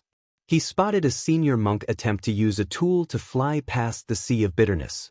Who would have thought that the moment his foot left the stone, his figure immediately would plunge down, falling into the Sea of Bitterness. Others had wanted to do the same, but they also likewise disappeared. Su Xing wrinkled his brow and tested something. As expected, he had only just left the stone when a formless force pushed against his whole body, pressuring him down towards the Sea of Bitterness. It seemed this checkpoint required passing this Sea of Bitterness. Wu Siyo, Qingxi, and Chan Xen gathered around Su Xing unwittingly. The 3 women had already treated Su Xing as their backbone. This is the Buddha Kingdom's Sea of Bitterness? The 7th-floor Stupa Pagoda honestly is mysterious. Wu Siyo exclaimed. Is this checkpoint only to cross the Sea of Bitterness? Qingxi pondered. What is benefactor Su Xing doing? Chan Xen saw that Su Xing was endlessly turning his head around, confusing her. Oh, Didn't Buddha often say the sea of bitterness is boundless, yet a turn of the head is the other shore? Su Xing replied as he turned his head, I'm testing whether or not this is the theory. The three women were speechless. In the end, Su Xing's neck was sore. This sea of bitterness did not have any signs of activity, nor could he see any indication of the seventh floor. It would be good if things were so simple. Qingzi smiled. Su Xing actually hoped for things to be a bit simpler, for example, like a world in a flower. It seems we can only cross this sea of bitterness. The sea of bitterness reached past their knees, which was not too deep. The color of the water was pitch black, complete with an indescribable heaviness. The other monks already entered the sea of bitterness and began to walk towards the other shore. Each monk chanted Dharma as they walked. Their heads emitted a Buddhist light, a state of solemnity. Compared to Su Xing's shamefulness, they had a manner of crossing a sea of bitterness. Slowly wading through the sea of bitterness, they walked seemingly for hours. Su Xing was unable to hold back his temper. Seeing Chan Shina had taken after the other monks and was similarly chanting Dharma as she traveled forth through the sea of bitterness, he curiously asked, Chan Exen, why are you dedicated to Dharma? I heard Xinjia say you won't even participate in the star duels? Is comprehending the meditative mind truly so important? Is this important? Chan Exen asked back. Su Xing paused, briefly unable to reply. Indeed, what he felt was important perhaps was not necessarily important in the eyes of others. How could others decide the so-called worthiness of something? Without the heavenly solitary star, the other sisters will rejoice. Qingzi softly said. Anyway it was put, the heavenly solitary star was the most capable of the star duelists in the Seven Stars Assembly. Without this powerful foe, generally this was a good thing. However, as far as those martial generals at the peak of power were concerned, they felt it was a pity to lack an opponent as powerful as the heavenly solitary star. Just as Chan Exen was about to speak, suddenly at this moment, the heavenly solitary star's eyes were dazzled, as if she had met with a lightning strike, nearly falling over. The Su Xing standing beside her supported her, startled. What is? Before the words could leave his mouth, at the same time, he abruptly felt an deathly pain sweep over his whole body. With a snap of the fingers, Su Xing only felt his own consciousness rapidly shrink. Then the entire world completely disappeared. His consciousness had been compressed into a seed and was being squeezed by the sea of bitterness. A sort of completely powerless feeling immediately attacked his mind. Su Xing promptly used the heart-like mirror extreme sincerity soul technique. Fortunately, when he practiced the chaotic tail escape, he had already tasted the world's strongest pain, and with the assistance of the heart-like mirror, this seemingly unbearable pain lasted just several seconds. Su Xing promptly recovered his clarity. However, Chan Exen was not so quick. Her brows were tightly locked, her expression bitter, currently persevering with great effort. He saw that Wu Xiao and Qingzi were exactly the same. A long while after, they slowly broke free, taking deep breaths. Could this be the sea of bitterness side effect? Su Xing was curious. Just now, that may have been, Chan Exen wrinkled her brows, her sentence half finished. May have been what? Everyone was curious. Chan Exen calmly said, may have been 8 distresses. 8 distresses? Su Xing rubbed his temples, somewhat unclear. Wu Xiao then explained, birth, age, sickness, death, parting with what we love, meeting with what we hate, unattained aims, and the 5 skandhas, too, are the 8 distresses that Buddha spoke of. Wifey, can you explain clearly? Su Xing humbly asked for guidance. Buddhist philosophy was boundless as the sea. Although he had stepped into Buddhism temporarily, there was still much he completely was incapable of understanding. These 8 distresses that Buddha spoke of were the 8 types of painful consequences that all things received in samsara. Let alone that Buddhism was very famous even in Liangshan continent. Everyone regardless of cultivator or normal citizen understood a little. For this reason, Wu Xinjie did not give Su Xing this supplementary knowledge. In actuality, according to the meaning of the text, it was very easy to understand. Birth was the pain of crying upon being born. Let alone that age, sickness, death, and parting with something loved were things each person would experience from youth to old age. Sickness and torment, the death of relatives and loved one were not far from this sort of hardship. Meeting with what was hated described people that complained about evils, who asked to be far away from those, yet gather on the contrary. The unattained aims described of everything in the world, whatever the mind loved, could be asked for yet not obtained. Finally, the 5 skandhas indicated the 5 aggregates of form, sensation, perception, mental formations, and consciousness, the aggregation of all the hardships of humankind. After hearing the explanation, Su Xing understood, somewhat impressed with this Buddhism. As expected, Buddhism looked at all things very thoroughly. No wonder it could become a type of belief. Chan Exen, your meaning is that after passing this boundless sea of bitterness, we may suffer through Buddhism's 8 distresses of samsara? Su Xing wrinkled his brow. Thinking carefully, that sudden sneak-attacking pain just now actually had a sort of birthing meaning. The sea of bitterness is borderless. The 8 distresses of the body will only become more and more serious. Even some senior monks that have obtained the way will find it hard to break out of the sea of bitterness. All benefactors, Chan Exen still feels that to move away from this first is better. Chan Exen put her hands together, sincere and earnest. Her words really did not have any contempt, nor was there any boast. For Buddhist cultivators to cross the 8 distresses, there was a vast samsara that would not necessarily achieve genuine freedom. Let alone Su Xing, even Qingxi only half understood Buddhism. Although Su Xing's meditative mind was indeed surprising in the heavenly solitary star's eyes, the sea of bitterness was vast. If one did not have strong willpower to pursue the Dharma, this sea of bitterness absolutely could not be crossed. Rather than meet with that sort of worldly suffering, it would be better to let go. Just this. Su Xing laughed. Chan Exen was confused at Su Xing's easygoing nature. I never expected this 6th floor celestial would be so simple. Relax, to speak of enduring bitterness, I'm already accustomed. Su Xing shook his head, not in the least concerned. I actually want to see just how deep this Buddhist sea of bitterness is. Sadhu. Chan Exen put her hands together, silent. Qingxi, CEO, do you want to return first? Su Xing asked with concern. He had cultivated this heart-like mirror absolute soul sincerity soul technique and opportunely long already did not fear these 8 distresses, but Wu Sio and Qingxi were not so relaxed. How can your servant flee? Wu Sio did not hesitate at all. Qingxi also slightly nodded. Since we have already reached this 6th floor celestial, there is no reason to shrink back, is that not so? The girl's smile was very gentle, like a spring breeze caressing his mind in the sea of bitterness. Yes.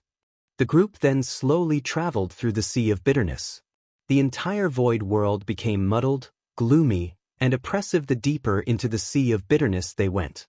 The incorporeal heaviness was increasingly powerful, slowly near the point of a sort of feeling of despair.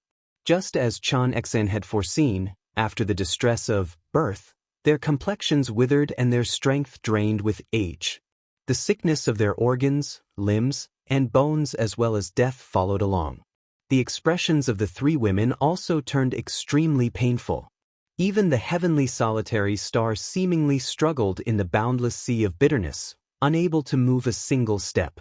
Countless cries of fright, pain, and even despair floated above the deathly stillness of the sea of bitterness. Not only the girls, the rest of the Buddhist monks that had reached this stage began to break under the torment, sinking one after the other into the sea of bitterness. Under this sort of atmosphere, Su Xing's heart-like mirror also received an unprecedented test. When the time came for parting with what was loved, Wu Sio quite uncharacteristically grabbed Su Xing's hand, her fingernails seemingly digging into his flesh. That appearance made Su Xing's heart break when he saw it. Very clearly, parting with what was loved was more intense than the previous 4 distresses. Qingxi also slowly could not continue. She immediately waved her hand, releasing an old bell. Knocking it beside her ear, that old, clear sound barely allowed Qingxi to maintain clear-headedness. Su Xing also was slightly hurt to see this. His other hand grabbed her. As if it was life-saving duckweed, after Qingxi grabbed hold of Su Xing's hand, she firmly held fast, unwilling to let go. Again seeing Chan Xen read incantations, her hand holding the prayer beads, the girl using upright dharma to cross these 8 distresses indeed was somewhat more relaxed than Wu Xiyo and Qingxi, but as time dragged on, Chan Xen also became increasingly pained. When Su Xing saw this, he advanced several steps forward, using his shoulder to support her. Chan Xen opened her hazy and unfocused eyes, not at all wanting to rely on Su Xing. Su Xing nevertheless could not care that much anymore. He silently exercised the soul technique, and usage of the heart like mirror absolute sincerity soul technique finally reached its limit.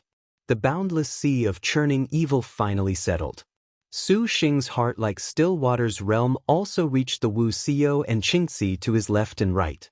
The agony of the two girls slowly weakened, and even Chan Xen could not help but involuntarily be attracted by this profound tranquility, no longer resisting. In the middle of the sea of bitterness, 1 man and 3 women seemingly melded into one. The sea of bitterness surrounding them inconceivably cleared and become transparent. When the tree women returned to their senses from the sea of bitterness, red clouds flew across their faces. They hastily left Su Xing's side. That was a bit improper. Su Xing was embarrassed. He knew Wu Xiyo would not mind, so long as he showed apologeticness to Chan Xen and Qingxi. Lord Su truly is. Qingxi did not know what she had ought to say. Chan Xen looked at Su Xing, who was unexpectedly calm in the boundless sea of bitterness. To even still be able to help them was simply inconceivable, and she immediately whispered, "Just who are you?"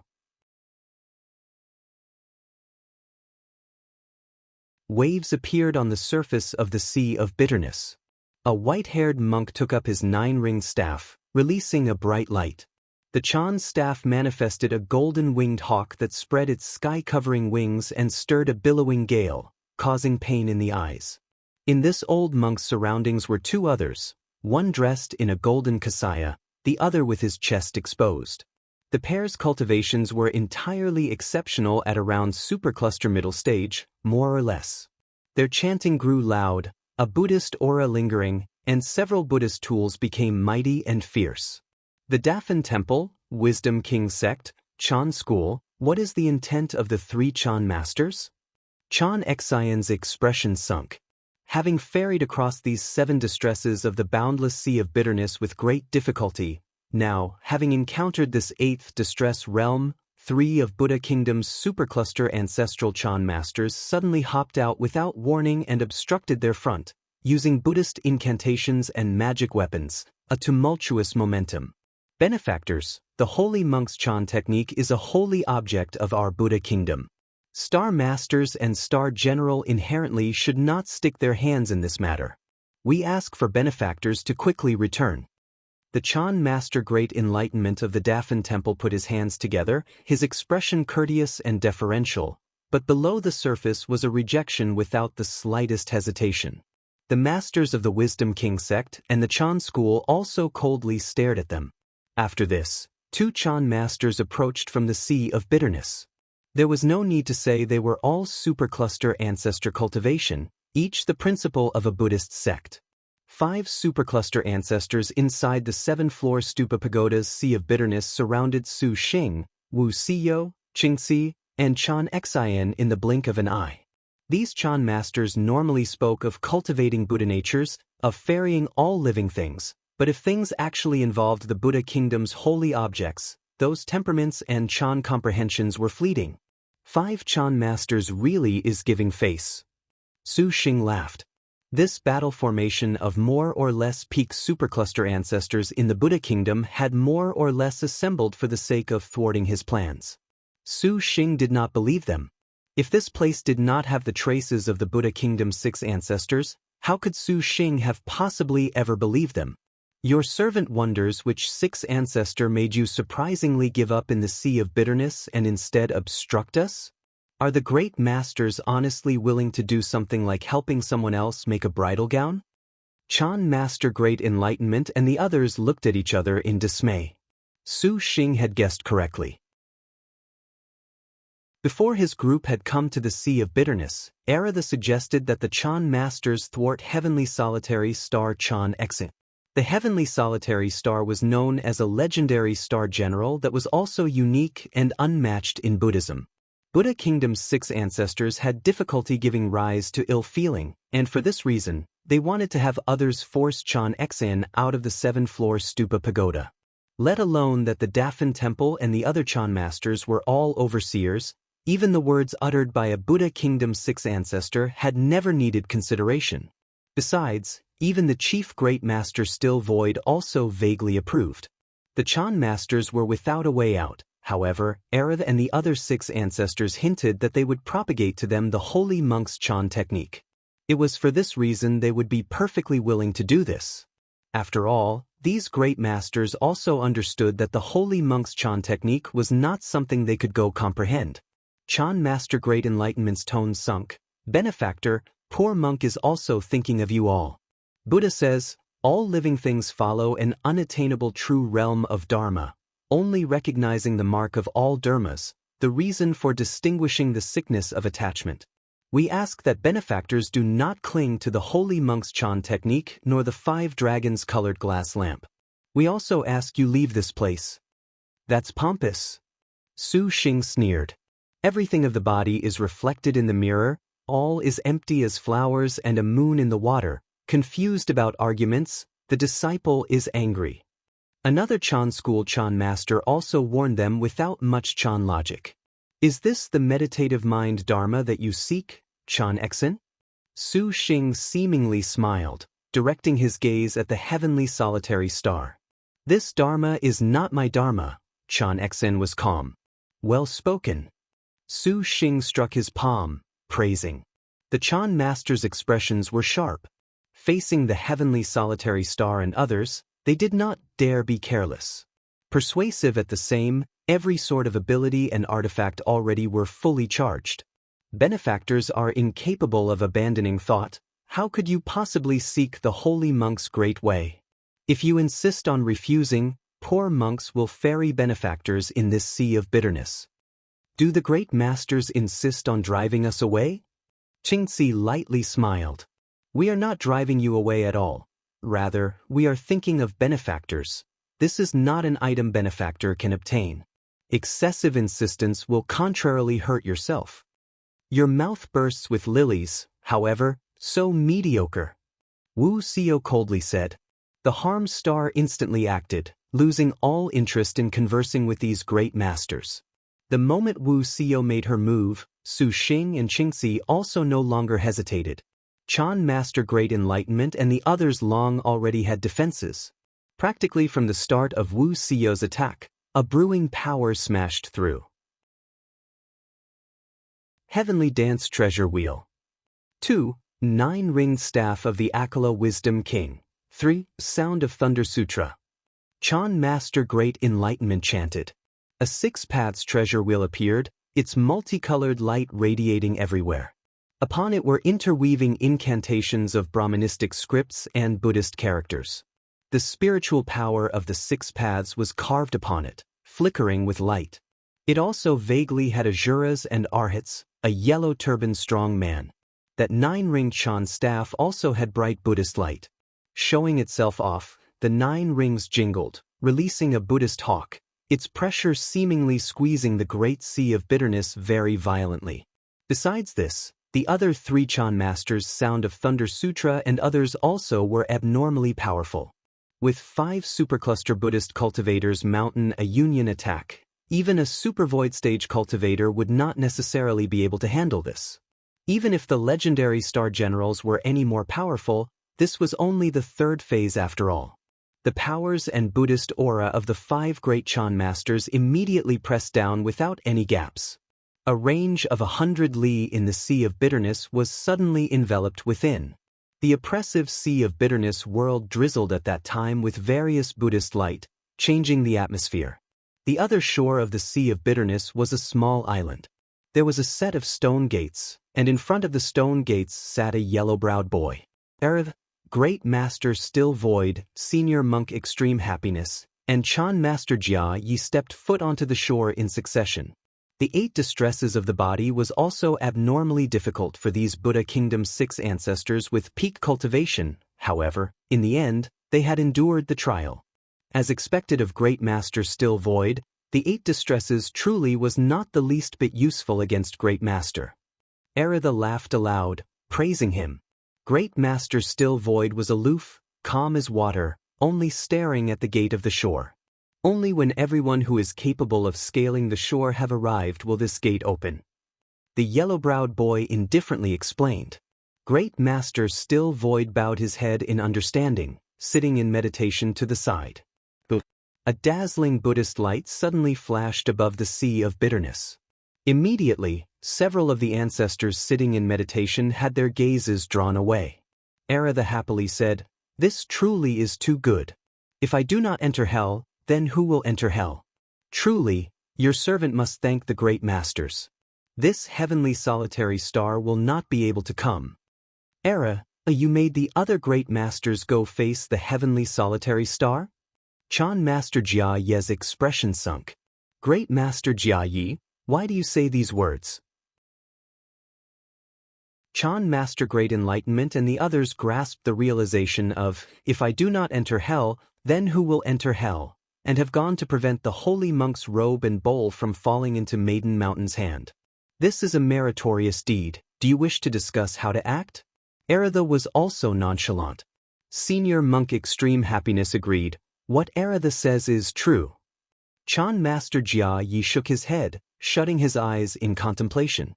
However, star generals are not easy to handle, and there is also that harmed star and star master. Poor monk actually is somewhat anxious for those great masters. Senior Monk Extreme Happiness was grave. He had fought with Wu Xiao and the others and naturally knew that 5 supercluster ancestors would not necessarily be able to seize the advantage. It was even possible they possibly could lose the whole chicken over a bit of rice.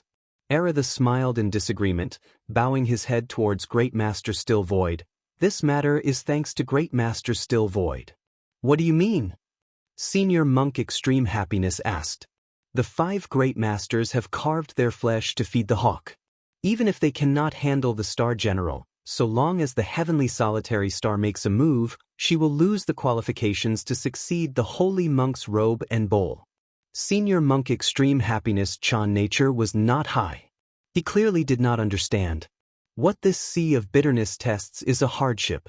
Buddha says, the sea of bitterness is boundless. Turn your head and there is the other shore. Lay down the butcher's knife, become Buddha on the spot.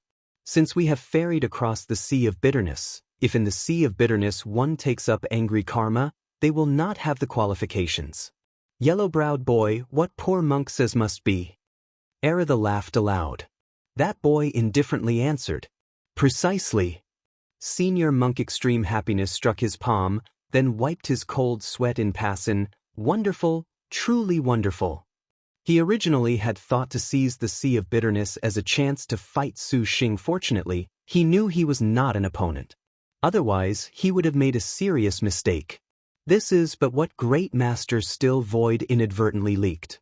Aratha laughed. The 2 words, inadvertently leaked, were very intriguing. Great Master Still Void is worthy of being the chief of the Buddha Kingdom's 6 ancestors. Obtaining the holy monk's robe and bowl, obtaining the Great Way, this is imminent. Senior Monk Extreme Happiness bootlicked. Great Master Still Void did not care one bit. Senior Monk Extreme Happiness laughed out of embarrassment. Happiness Monk, you truly are stupid.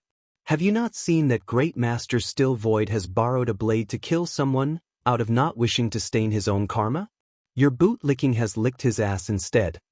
5. A mocking voice resounded. They saw the Mirror Flower Nunnery's abyss water moon, and a yellow-clothed person walked onto the shore. The derisive laugh was from the one in yellow clothes. Due to the hood concealing him, they could not see his appearance, but they could imagine his jeering expression. This yellow-clothed man's words were especially daring. The moment he spoke, he offended both Senior Monk Extreme Happiness and Great Master Still Void. The senior monk extreme happiness that just happened to be annoyed bubbled with rage. However, thinking of the sea of bitterness karma, he forcibly suppressed his anger. Great Master Still Void opened his eyes, shooting a beam of light, seemingly displeased. A cultivator of the Azure Dragon territory. When Erida saw the yellow-clothed person, he immediately showed dissatisfaction towards Abyss Water Moon. Abyss Water Moon, how could you bring an Azure Dragon territory cultivator here? Does he have the qualifications to come to this Stupa Pagoda Pure Land? This is one of Poor Nun's good friends from the Azure Dragon. Today, Poor Nun has specially brought him to pay a visit to Buddha West Approaches. There is no other purpose at all. Abyss Water Moon explained. This benefactor spoke off the cuff just now. This matter will be forgiven with an apology. Erida looked down on the other party. The yellow-clothed man laughed. The Buddhist 6 ancestors are slick and sly, as expected, and you wish to act a good person. Are you selling a favor to us too? The plans in his heart having been revealed by the yellow-clothed man's words, Aratha's expression was very unsightly. The Dharma sect's Buddha nearly wanted to make a move when he similarly barely suppressed his fury like senior monk extreme happiness did upon thinking of the sea of bitterness karma. Azure Dragon territory cultivators are fond of taking advantage of misunderstandings. Man, 6, if you can get within 3 chi of your servant will immediately leave this 7-floor stupa pagoda. How about it? The yellow-clothed person laughed. These words were practically a naked provocation. Brazen. Erida laughed. Practically the moment the yellow-clothed person finished speaking, he pounced at the yellow-robed person. But just when he approached the 3 chi mark, there was suddenly a resistance that stiffly forced Erida outside 3 chi. He was unable to move an inch closer, and the complexion of the Buddhist 6 ancestor greatly changed. They are tuning in to the Passion Pages YouTube channel. We're so grateful for your support, and don't forget to subscribe to join us on this incredible journey through captivating stories. Your generosity through donations truly makes a world of difference, as it's the primary source of revenue that allows me to expand and enhance this channel for you. Thank you from the bottom of my heart for being a part of this adventure.